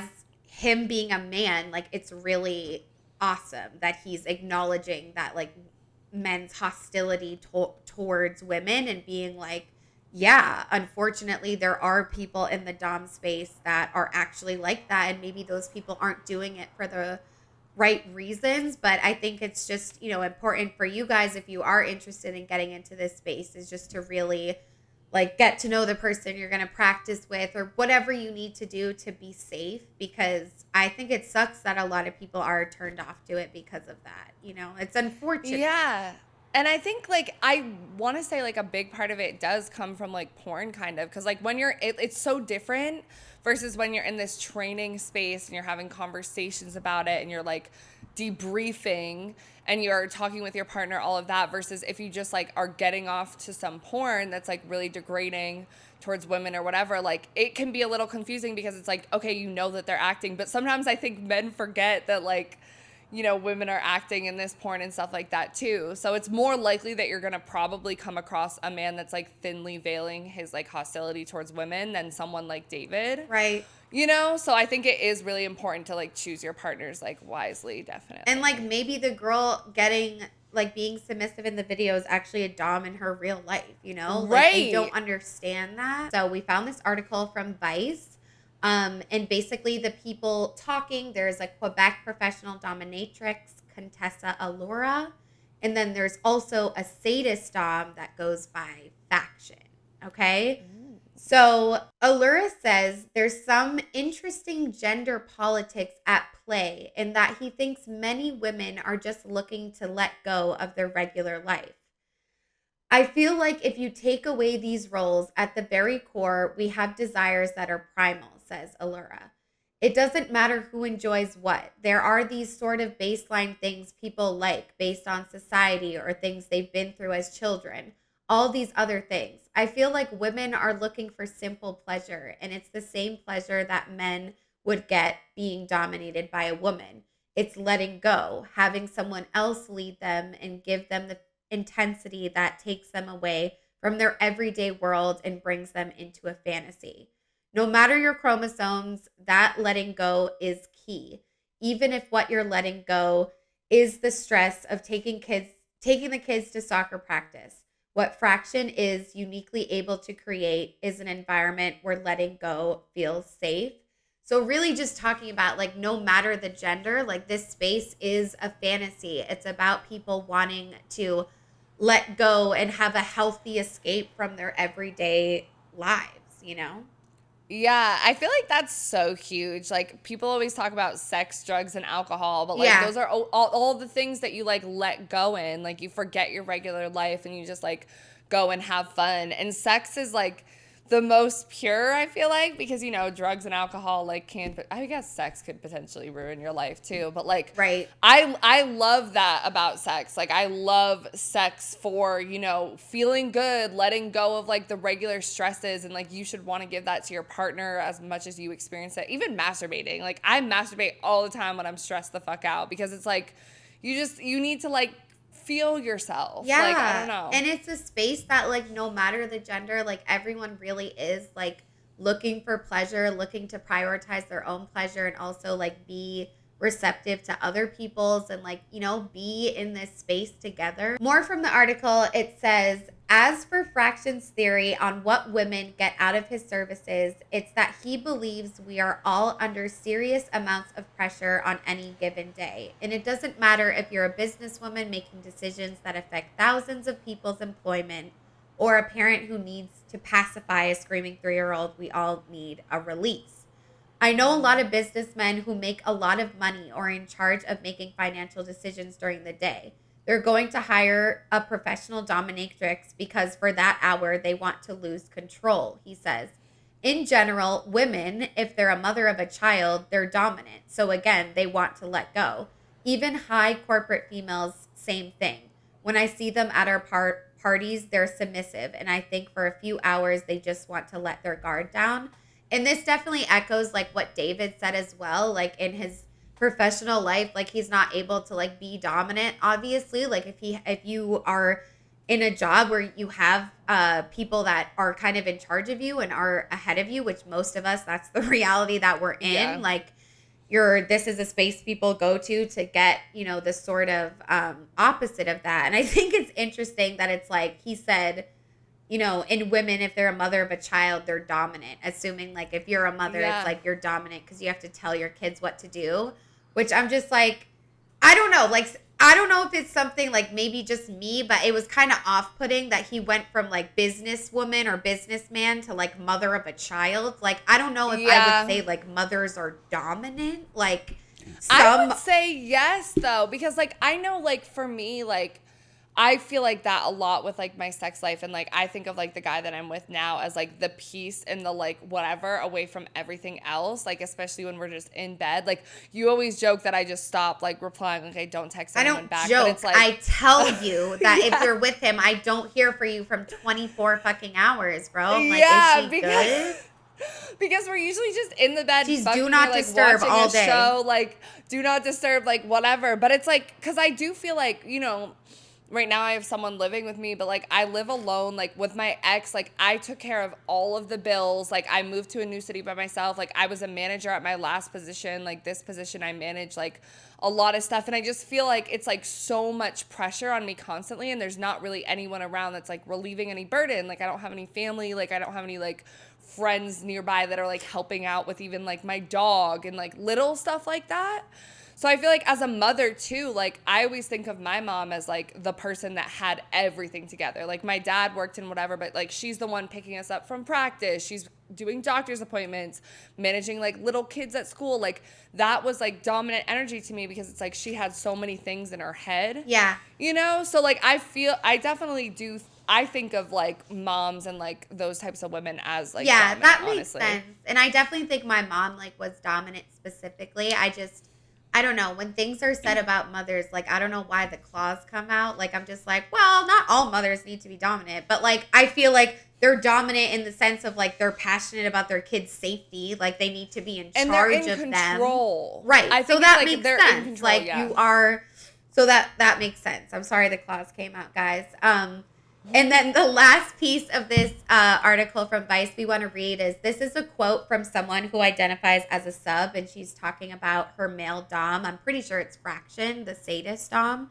But she said, there's a line on his website that I remember when I wasn't sure about meeting up with him that says something like, I take aftercare to a level that a Jewish mother would appreciate, which made me laugh, she says. That's kind of what he has that makes him different. I've been around the Montreal BDSM scene for a while, and you don't meet a lot of men who are interested in being dominant, who are interested in being very tender with someone. So again, like echoing what David said about being a sensitive dom, like this person's saying the same thing. Like, that's kind of a rarity in this space. So I thought it was definitely important to include. And the fact, like, he's on his profile, it's like about aftercare. Like, that does give sensitive dom. That gives, like, I'm only going to enjoy this experience if we both enjoy it and we both feel good.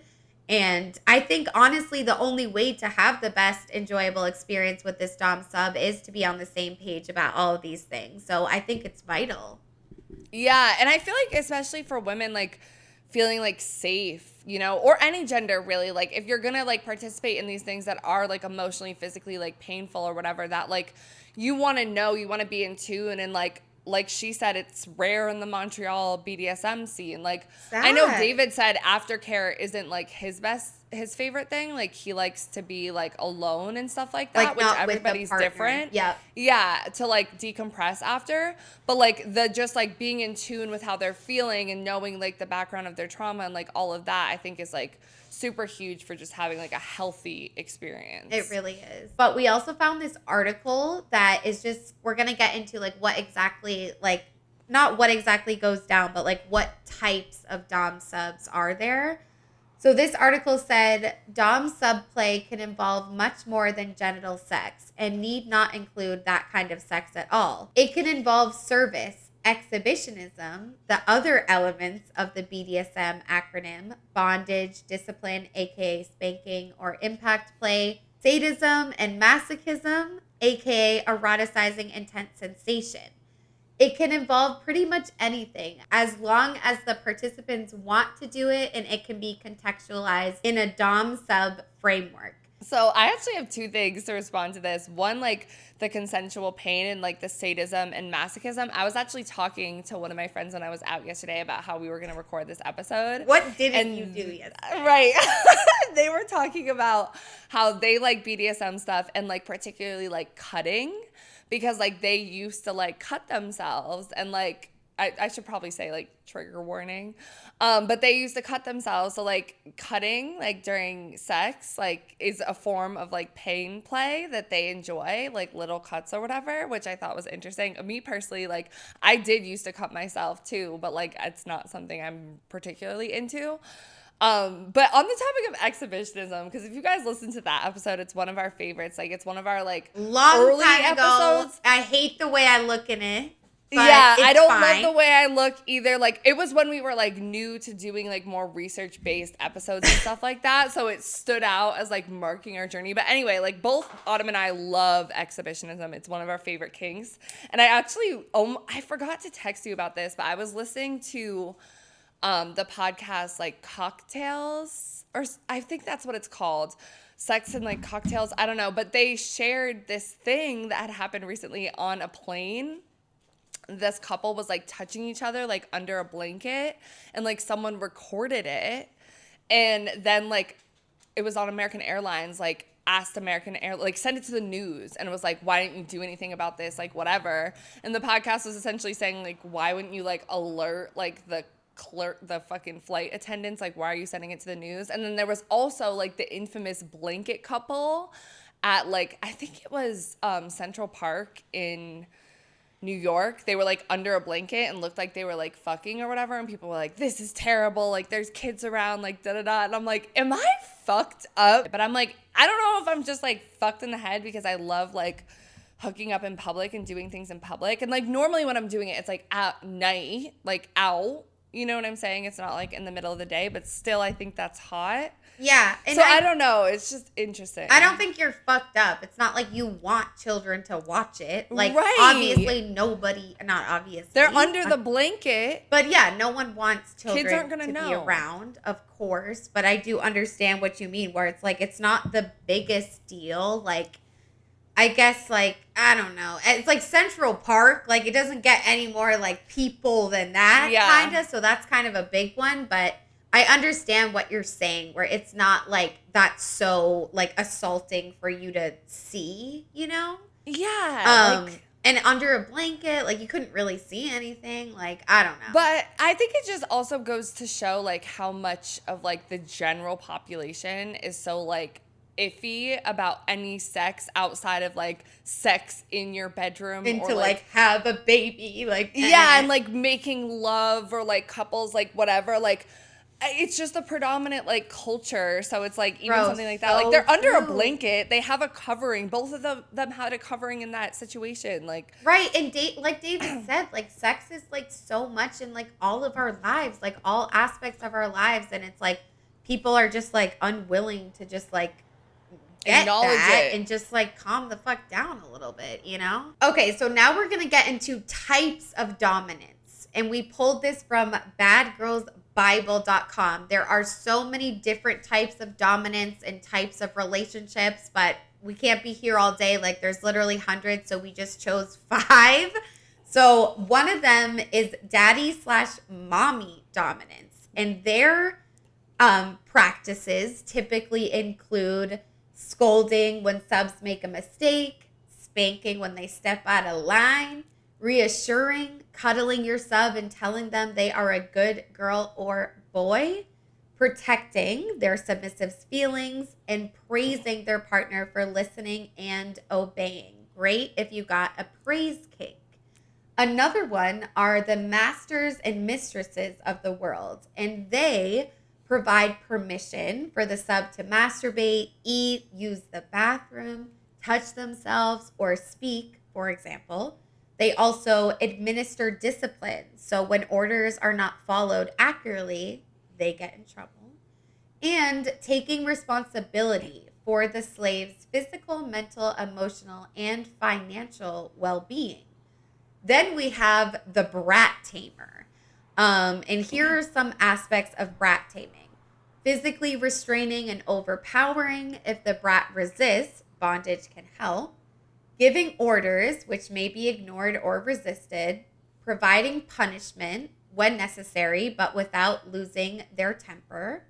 Showing strength in response to bratty behavior.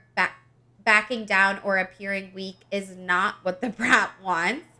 And remaining patient and respectful, showing the brat that they are not too much to handle and are cared for. So now we got the sadist. And a sadist is the type of dom who loves to cause pain. They delight in coming up with unique ways to cause pain to their partners. This pain can be physical or psychological, as would happen with humiliation and degradation, Autumn's faves.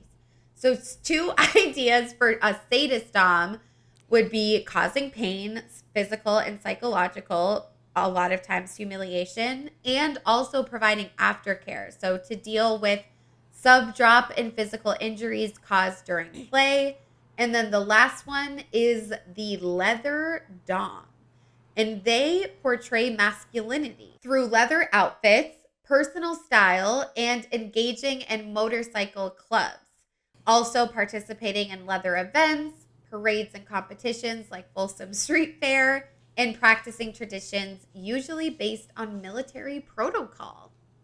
Interesting.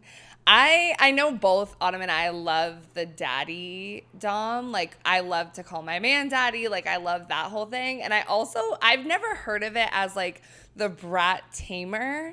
But that's what I love because like as a sub, like I like to like test you a little bit and I want you to still like I want to be like, oh, I have a little control, but like you're gonna like control it. Like, right. You know what I'm saying? That dynamic. So that one is like so hot to me. Yeah, that one stood out to me as well. Like I'm definitely interested in that. Like I like to do the other way too, where it's like you're not being a brat about it and you're just giving into it. But I think being bratty is fun and it's a way to kind of like spice it up for the sub so they are able to kind of like be averse in that situation a little bit, but ultimately they know like they're the sub and eventually they gonna get it, bitch, and I'm ready to get it. So yeah, I just think it's cool. And like the leather dom, like I'd never really heard of, and I feel like you think dominatrix, you think like Catwoman like outfits. Yeah. So I thought that was interesting.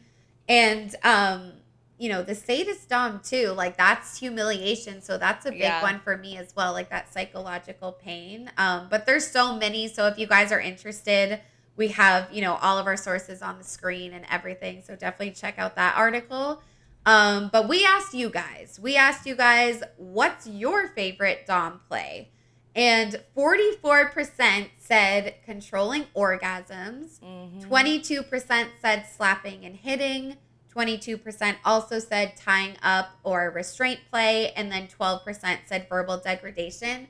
And that guy that, like, you know, whatever, like, he said controlling orgasms. So I was like, incredible. Because, like, I mean, with the orgasm stuff, like, I really like someone to talk me through it and, like, get me to the point where I'm about to, and then, like, cut me off and, like, not let me do it. And I'm, like, dying. Like, I feel like that's, like, one of my favorite things. Like, slapping, I love. Like, verbal degradation, like, top 3 for sure. The tying up and restraint play, like, I don't know. Like, I like handcuffs. Like, I've never experienced, like, rope bondage. Like, I'm honestly not too sure. Like, I feel like when it comes to restraint play, I would kind of maybe want to do something else than ropes. Like, you know, those things you can, like, go in and, like, your head and, like, your arms like that. But I don't know about ropes specifically. Because like, they hurt. I'm like, kind of just like, I don't know. Just I my like hands maybe, but. The, like, burn of it is the part, like, that feeling, like, you know, when you're, like, getting a blister from a shoe or something like that. Ew, I don't really like that type of pain. But I definitely love being, like, restrained, like, them holding, like, my arms back or, like, not being able to, like, move. Like, I love that. But, yeah, the controlling orgasms, hot as fuck, slapping, like, all of it to me is very hot. I think it's interesting that the verbal degradation is so low. Like, I'm surprised. Because I feel like I would have thought that one would be, Like, but you maybe fucking slut, bitch.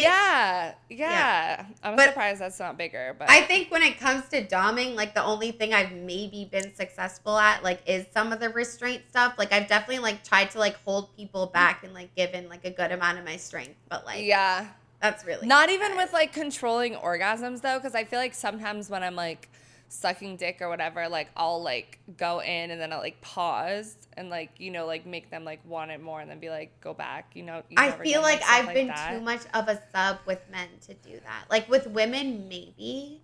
Yeah. Like, I definitely, like, talked women, like, through orgasms before, but like, with, no. But it's hot, and it's, like, the tease, like, it makes them want it more. But let's hear going back to our interview with David, let's hear about his favorite Dom activities, some of them that he's done.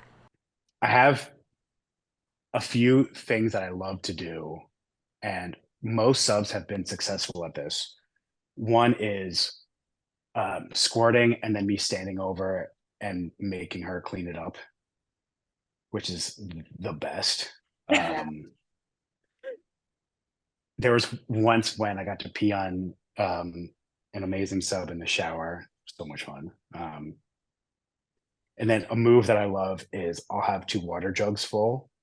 So right when I get into set, the first thing I do is just to really, like, test to see if what they said has congruence with how they're acting and responding. So what I usually do is have a sub hold up 2 water jugs and her arms straight. And if they drop below parallel, she gets smacked. So how long can she do that? And if she's really good, she gets to be on her toes to see if she can hold up as long as possible. And then you learn really fast the response to physical pain versus emotional. The water jugs, bitch, go crazy. Like, when he said that, I was immediately in the interview like, well, how much are in the water jugs? Like, because I'm just like, I would not, like, my arm strength. Yeah. I would not be able to, like, whatever. And I guess that's what you want, because you want to, like, get that punishment. And so I feel like I would maybe on purpose do it just to see, like, what he would have done, or whoever it was, not David specifically, bro. Like, but I just, I mean, the peeing in the shower, I can't really get behind it, but I do like that it's in the shower. Like, I feel like if I was ever going to do that, like, what a great place to do it. You could immediately rinse off and get clean, but I don't see that in my future. It's just not really, I can't, bro. Like, the fluid. I feel like I could piss on somebody, but like, the fuck you for could. Money. But the water jug one is interesting to me for, like, a different reason. Like, I immediately went to, like, soccer practice, like track practice, like those types of things, because it's a very physical thing that you're supposed to do. And I do really like like working out and having a coach and being in an environment where they're like telling me to push past my limits. So like the physical aspect of that, like challenging myself physically would be really hot to me, I think. Yeah. But also the cleaning up thing, like one thing I love to do, low-key, like after I'm like sucking dick and they come, is like lick it, like if it ends up anywhere else, or even after we're fucking, because usually when I suck dick, like I swallow, but like after we're fucking, like lick it up wherever they came or whatever. I think that's hot. I get kind of vanilla, because any type of liquids, like it kind of grosses me out, and I swallow too. Mostly because I don't want to see it. Oh, like I don't want to see it. Yes, like I don't like liquids type. Yeah, I mean the taste is like very like important, I feel like, but usually like most of the long-term partners I have, like I like the taste. I like the taste. Like I've definitely tasted it where I was like, oh, okay, that that was different. Like, but like for the people like my ex-boyfriend, like I liked it, but I still don't want to see it visually. So like the licking shit up, like low-key when it gets to that part in the porno, like I kind of swipe it. Like I don't really care. Like cum does kind of like gross me out. Like I'll be so like coming on your, if someone came on your face, you wouldn't fuck with that? No, I like it. Here, okay, thank you. I like it. I want them to come on my face. I want to close my eyes and then get a towel and remove it before I open them after it happens. Yeah, because after it's and like that's the it's worked in the past with people. So because I do like to become like on my body, like it doesn't really gross me out. Like I've had it on my ass and my back a lot, but again, like he would always get like a moist towelette and wipe it off of me. So no, it's so hot when they wipe it off of you too. It's just like you're taking care of me. Yeah, and I would wipe it off of him sometimes. Ew, the things I do for that man. I mean, same. That's I know it's like your partner, whatever, but I'm not gonna wipe it off of like someone I don't know, like dead ass. Like that really grosses me out. But it's like exactly like everyone has their limits, and I know I could still be a bomb sub, like just because I have those like little things or whatever. And I think maybe with more exposure to it, I mean, I still like I haven't been come on that many times by men because I fucked them, but like that's more like intimate, like that's more like boyfriend type shit to be all over your face. Yeah, this is like a wild night, I guess. I don't know. So our last section that we're going to talk about are sex parties. So we asked you guys, have you ever gone to a sex party? And 39% said no, and 39% also said no, but I want to. And then the last 22% said yes, they have gone.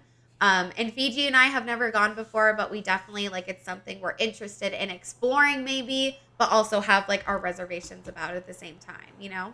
Yeah, like I don't know, like cuz I put no for this, but I have been to like a party that turned into a sex party orgy situation. Like this was back when I lived in Boston. It was like an after hours thing, and it was like I want to say maybe like 15 to 20 people, and like it was someone's house, and it just turned into everybody like fucking, like every room like there were different people fucking, and I didn't participate. I think the most I did was I was like giving someone like a lap dance, but I didn't like get naked or whatever. And like at that time, because it was like after a party, I was kind of iffy because I was like just thinking about like STDs and stuff like that. I was like, this is a lot of naked people, body fluids. I don't know. But like actually set up like sex parties, usually you like get tested. You have like wristbands or like whatever. Like David told us about some crazy ones that I definitely want to go to. It is nerve-wracking, but I'm like literally trying to go. Like, and I want to go to like a safe one. Like I want to get tested for everything the fuck else. Everything, and everyone else does too. And you go in and it's like, I just want to watch. I just want to receive and be a sub, or I just want to do this and whatever. It's like so fucking, like we will go to one. And like my first girlfriend, my ex-partner, like they go to them all the time and like post about stuff. I'm like, like literally if I walked into a sex party and like there she was, like I think I would honestly just combust. Like to see her in that environment. Like in Atlanta, we could see about it because I had seen this one. But with you, babe, like I love you, but like I feel like we would probably separate. We would obviously separate, but I just feel like Like we just know each other so well. Like I feel like I would just like smile, like be like, Yeah, "Bitch, like we would be like low key. I feel like I would be like low key embarrassed. yeah, I'm like, you my go on person- that side of the room, but like let's talk about Right. everything after for sure. Like, Because there's also Tokyo Valentino, like the sex store. They have like sex stuff there. They have like a dark room.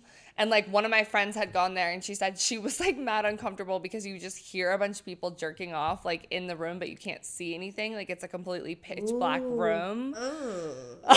Yeah, a little iffy. But there's definitely like when you come, like there, I could look for stuff and we could like test it out, see. But you're in LA, you got to go to some of David's because parties I would they love seem to go to like a crazy. queer one too. Like, because I feel like if it Yes. was a dark room with all lesbians, like that wouldn't weird me out. But like a dark room with men is kind of like, That is a little, I and need like to they're see you. grunting. Like, no, dude. Like, Yeah. no. But someone submitted a story, one of our listeners, and said, "How does one even get invited to a sex party?" And I feel like you don't always have to get invited. Like I feel like Yeah. there are requirements and like things like getting tested and like seeing if you're the right fit for like this specific sex party. But like I don't think you need like to get like an invitation like necessarily. Like I Yeah. think if you guys like really do research in your area, like the communities are out there for sure.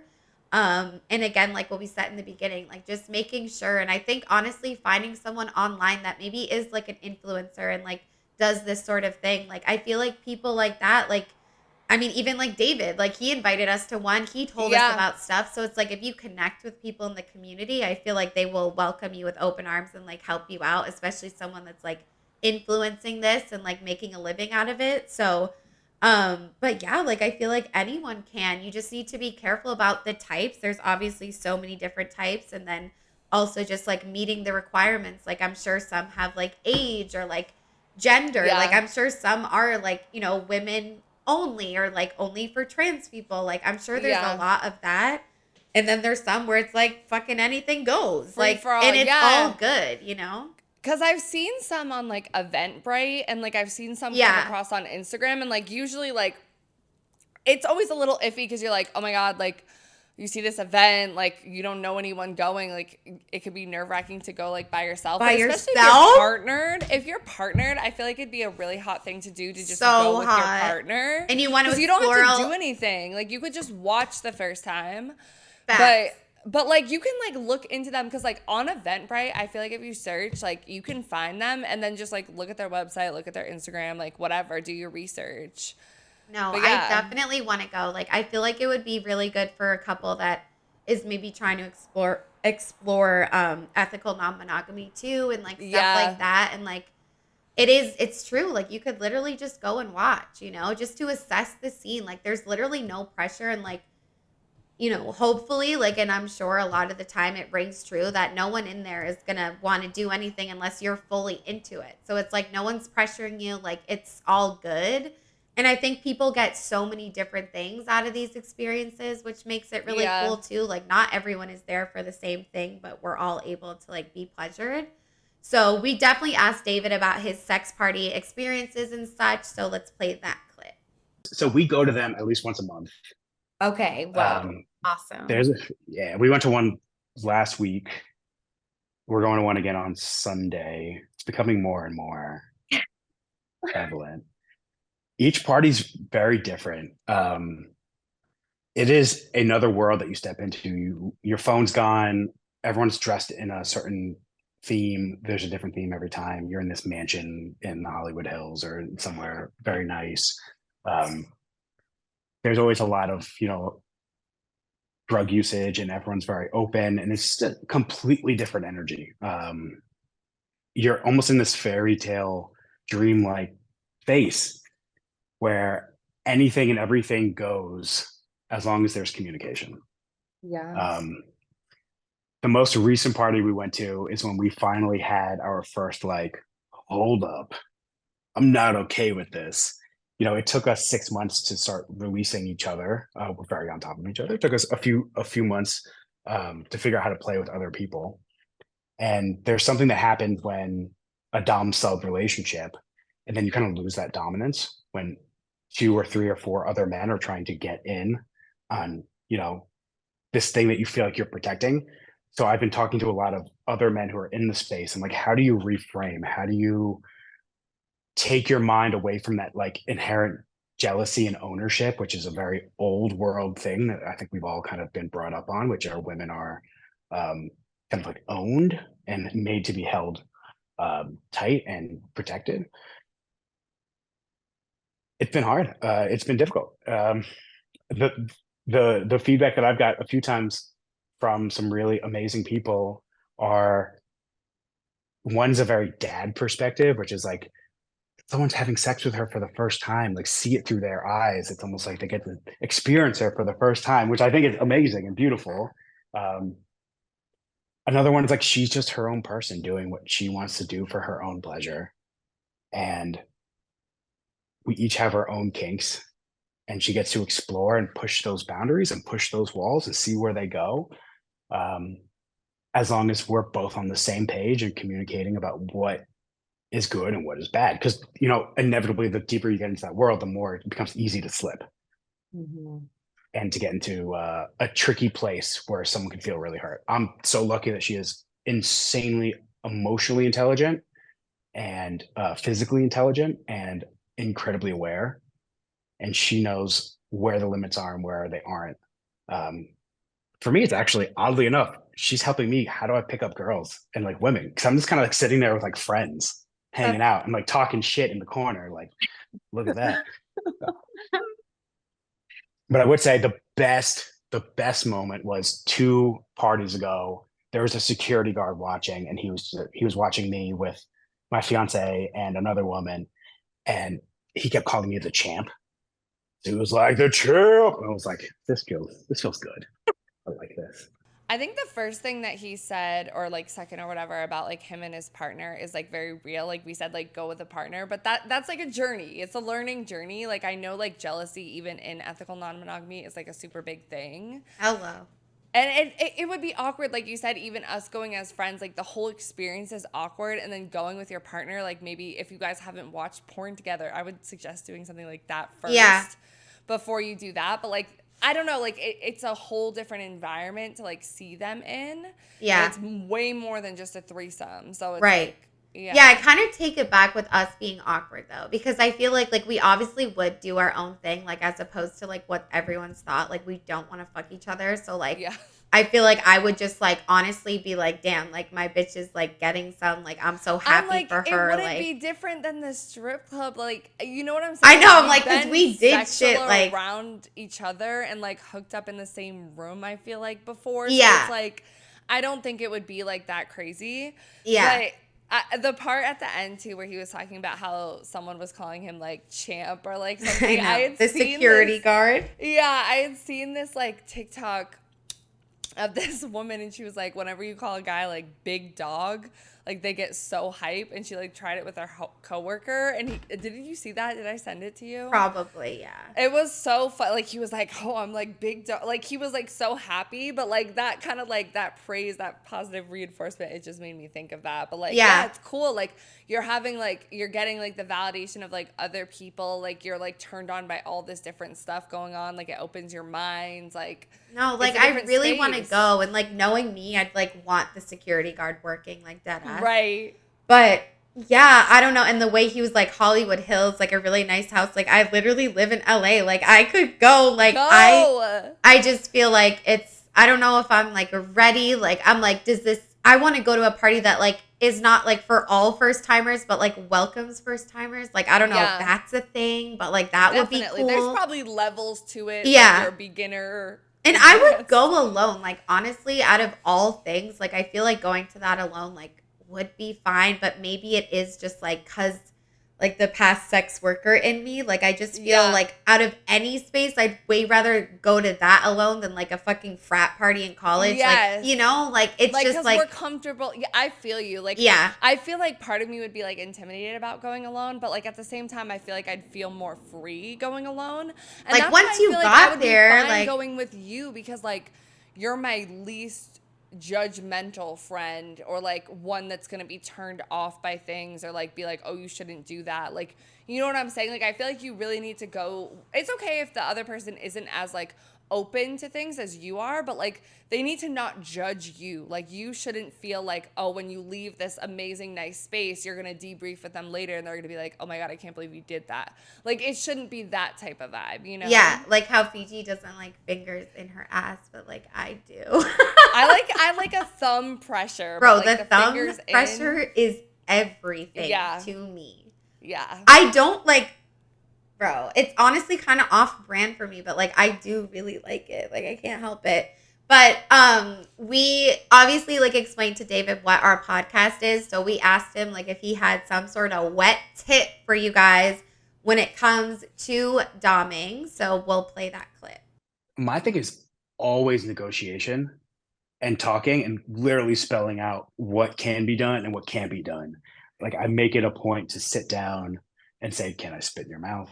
What can I do? What can I not do? And if there's agreement, then it's good. If not, then cannot do it. And constantly checking in. I also learned this very early on is that if I hit with a 4 and I say, what does it feel like? And they say it's a 2, then you can change your scale. But always putting it on a scale because everyone's pain threshold is very, very, very different. Totally. That's a lot of quick thinking to do. It really is. I really like how he broke it down with like if he hits with a 4 and asks how it is and they say it's a 2, it's like, okay, so what I thought was like my 4 is actually there too, so therefore I can go a little bit more to get to their 4. Like I just think that was like it really breaks it down for you, and it's so true. And that's what we were talking about at the beginning. It's like there is some sort of trial runs where like you are going to go a little bit lighter to see their tolerance, because maybe his 4 was a 6 and then he's like, okay, so I need to tone it down a little bit. Like, and that's just the beauty of the dom sub relationship. Like you really feed off of each other and like create this sort of relationship that works for both of you. And like I would say no dom sub relationship is the same. Like they all have those unique intricacies, and it's like special and unique within itself. Yeah, I thought that part was like the part that stuck out to me the most too, because like obviously like when you're having any type of like regular vanilla sex, like there's some level of like, oh, this feels really good to me versus it might not, or it hurts here, like whatever with penetration and like those types of things. But like when he said this, I was just thinking about the amount of like math or like scaling or quick checking that you're doing like in your head, like is a lot, you know. It's like impulse and you're clocking it, and that's why you're trained and you're getting better at it. But it's like, you know, it just shows like one, the care that he's put into his training and how much he cares about his sub and making them like comfortable. Yeah.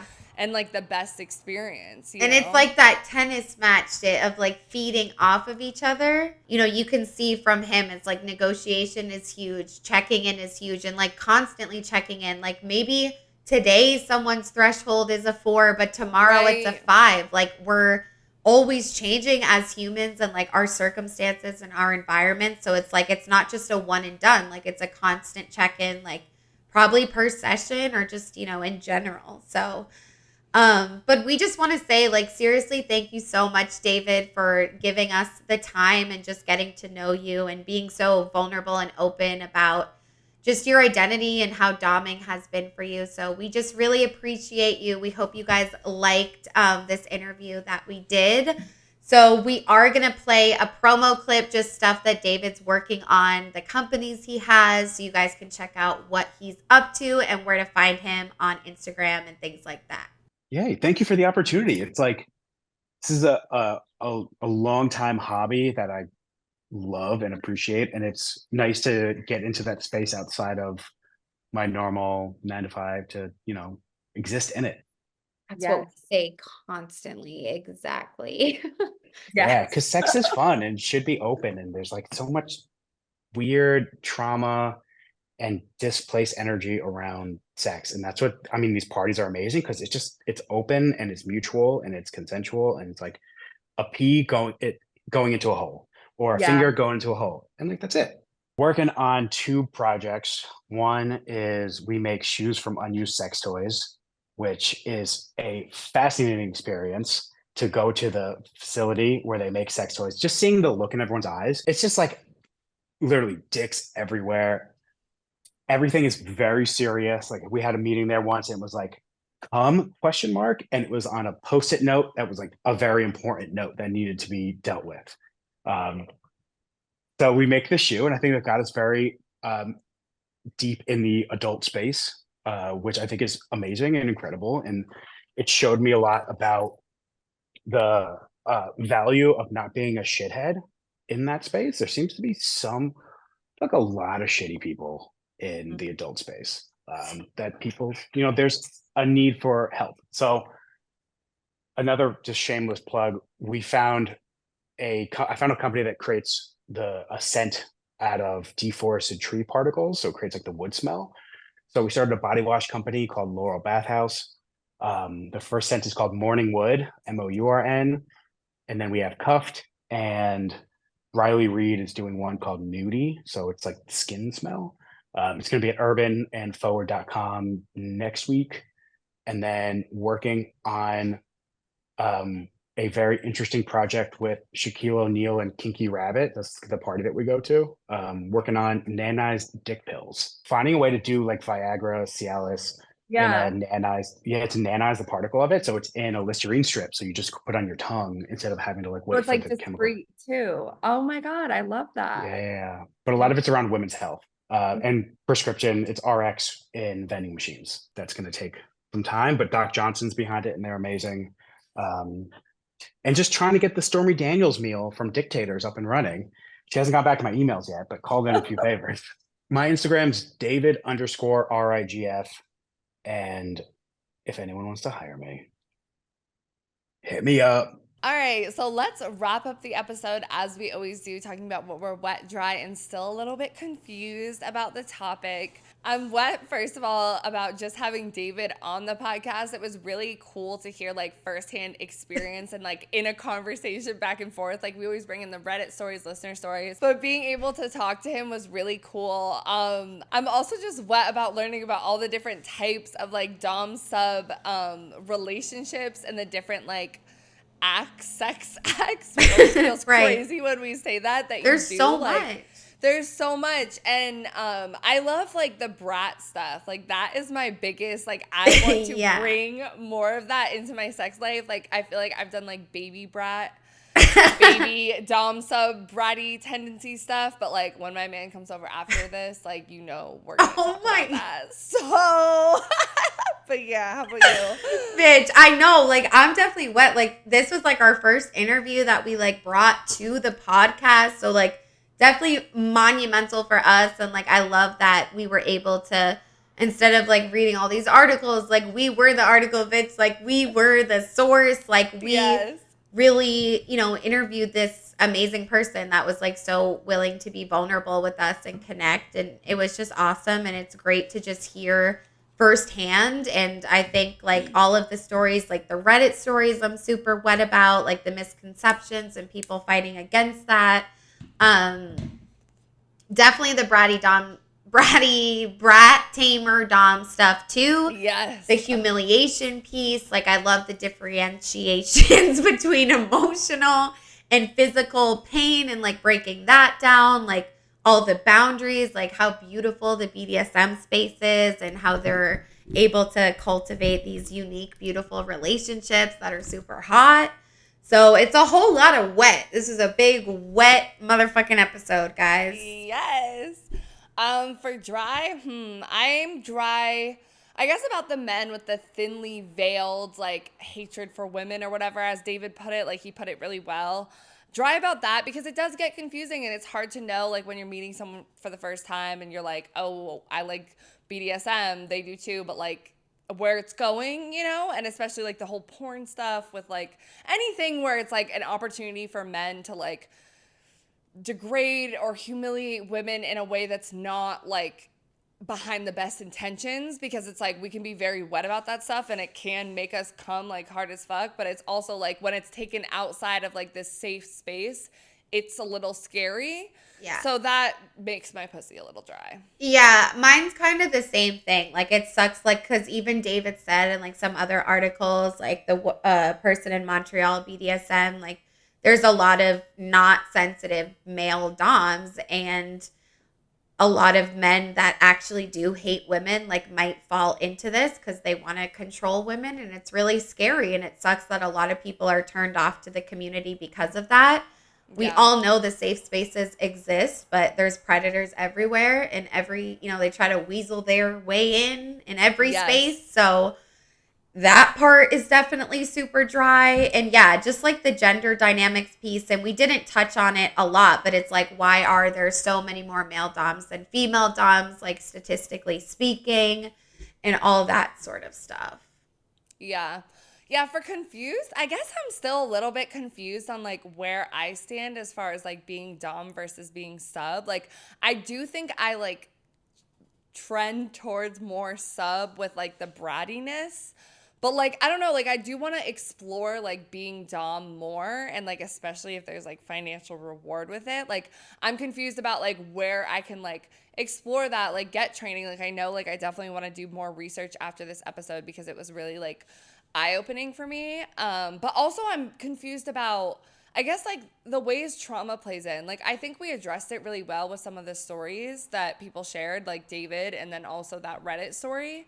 But it is like, it's so tricky. Anything trauma related is so iffy, and I feel like you need such an amount of like care and attention to detail and like scaling things and aftercare and all of that, that like it confuses me, and it makes me like a little like apprehensive to do some of this stuff because like it's serious, you know? So. Yeah, totally. I would say, yeah, I'm confused. And like, again, the part that scares me the most, like, is really that aftercare piece, because I think like the come down from it, like the come down from any high, like a thrilling adrenaline rush type of situation, fantasy that you love so much, like there is going to be a come down.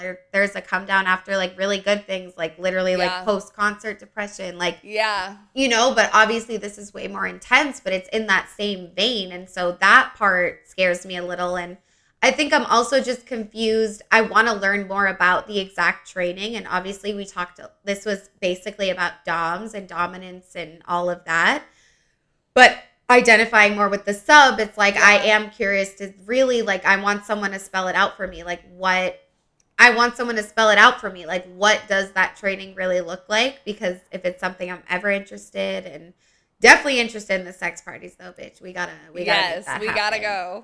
But yeah, let us know what you guys thought about this episode. If you want to see us interview more experts in, certain fields, like definitely let us know. It's something that we've always wanted to incorporate on this podcast and definitely will in the future. So let us know what you thought. If you're watching on YouTube, please subscribe, like the video, and give us a comment, with anything. You guys can always email us at sowetsodry@gmail.com. The O's are zeros for questions, a story you want shared, any topic suggestions, and same thing goes for Instagram and our DMs at sowetsodry. The O's are zeros. Follow us there. TikTok. It would mean so much to us. We did reach 600 subscribers a few days ago. This is coming out, kind of in this, we're pre-recording right now. So hopefully maybe we're at 700. Who knows? Yes. And if you guys want to support this podcast, we do have listener support at the bottom of the description of every single episode. It is on Spotify, but even if you're not listening on Spotify, you can still support us. It's 99 cents, $4.99, or $9.99 a month. Also, if you guys want to rate us on Apple Podcasts, Amazon Podcasts, Spotify, any of that, we would greatly appreciate it. We love you so much, and we will catch you in the next episode. Bye! We found that there's really this underlying fear of, rejection. And so when men are on these platforms, generally speaking, not everybody, there's this sense of, I have to make the first move. I have to go hunting. I have to make sure that I go after her. And that puts a lot of pressure on the man. It also, opens up a stream of bad behavior, because if the woman doesn't respond, it's taken as rejection. Therefore, you get this, harassment taking place. So when the woman is the one making the first move, he's complimented. He feels flattered on the other end versus in this, this state of How do I get her to respond? Right. I'll say this. I'm 30 years old. I have used probably 6 or 7 dating apps in my life, purely for research purposes, of course. Of course. I have used Bumble. And one thing that I found actually was that it was an unbelievable relief to have the burden shift to the woman to make the first move. For the following reason, I'm more than happy to make the first move typically, but dating online, dating anywhere really, is something of a numbers game. So you have to send all of these incredibly clever first messages with perfect grammar over and over every single week, and it's lovely to be able to sit back and say, once the match is made, and there's enough interest there, there's she's interest. just going to reach out to me. I don't have to worry about it. Well, what's really great about that as well? You feel relieved, and the women feel empowered and confident, and they also get to drive the conversations.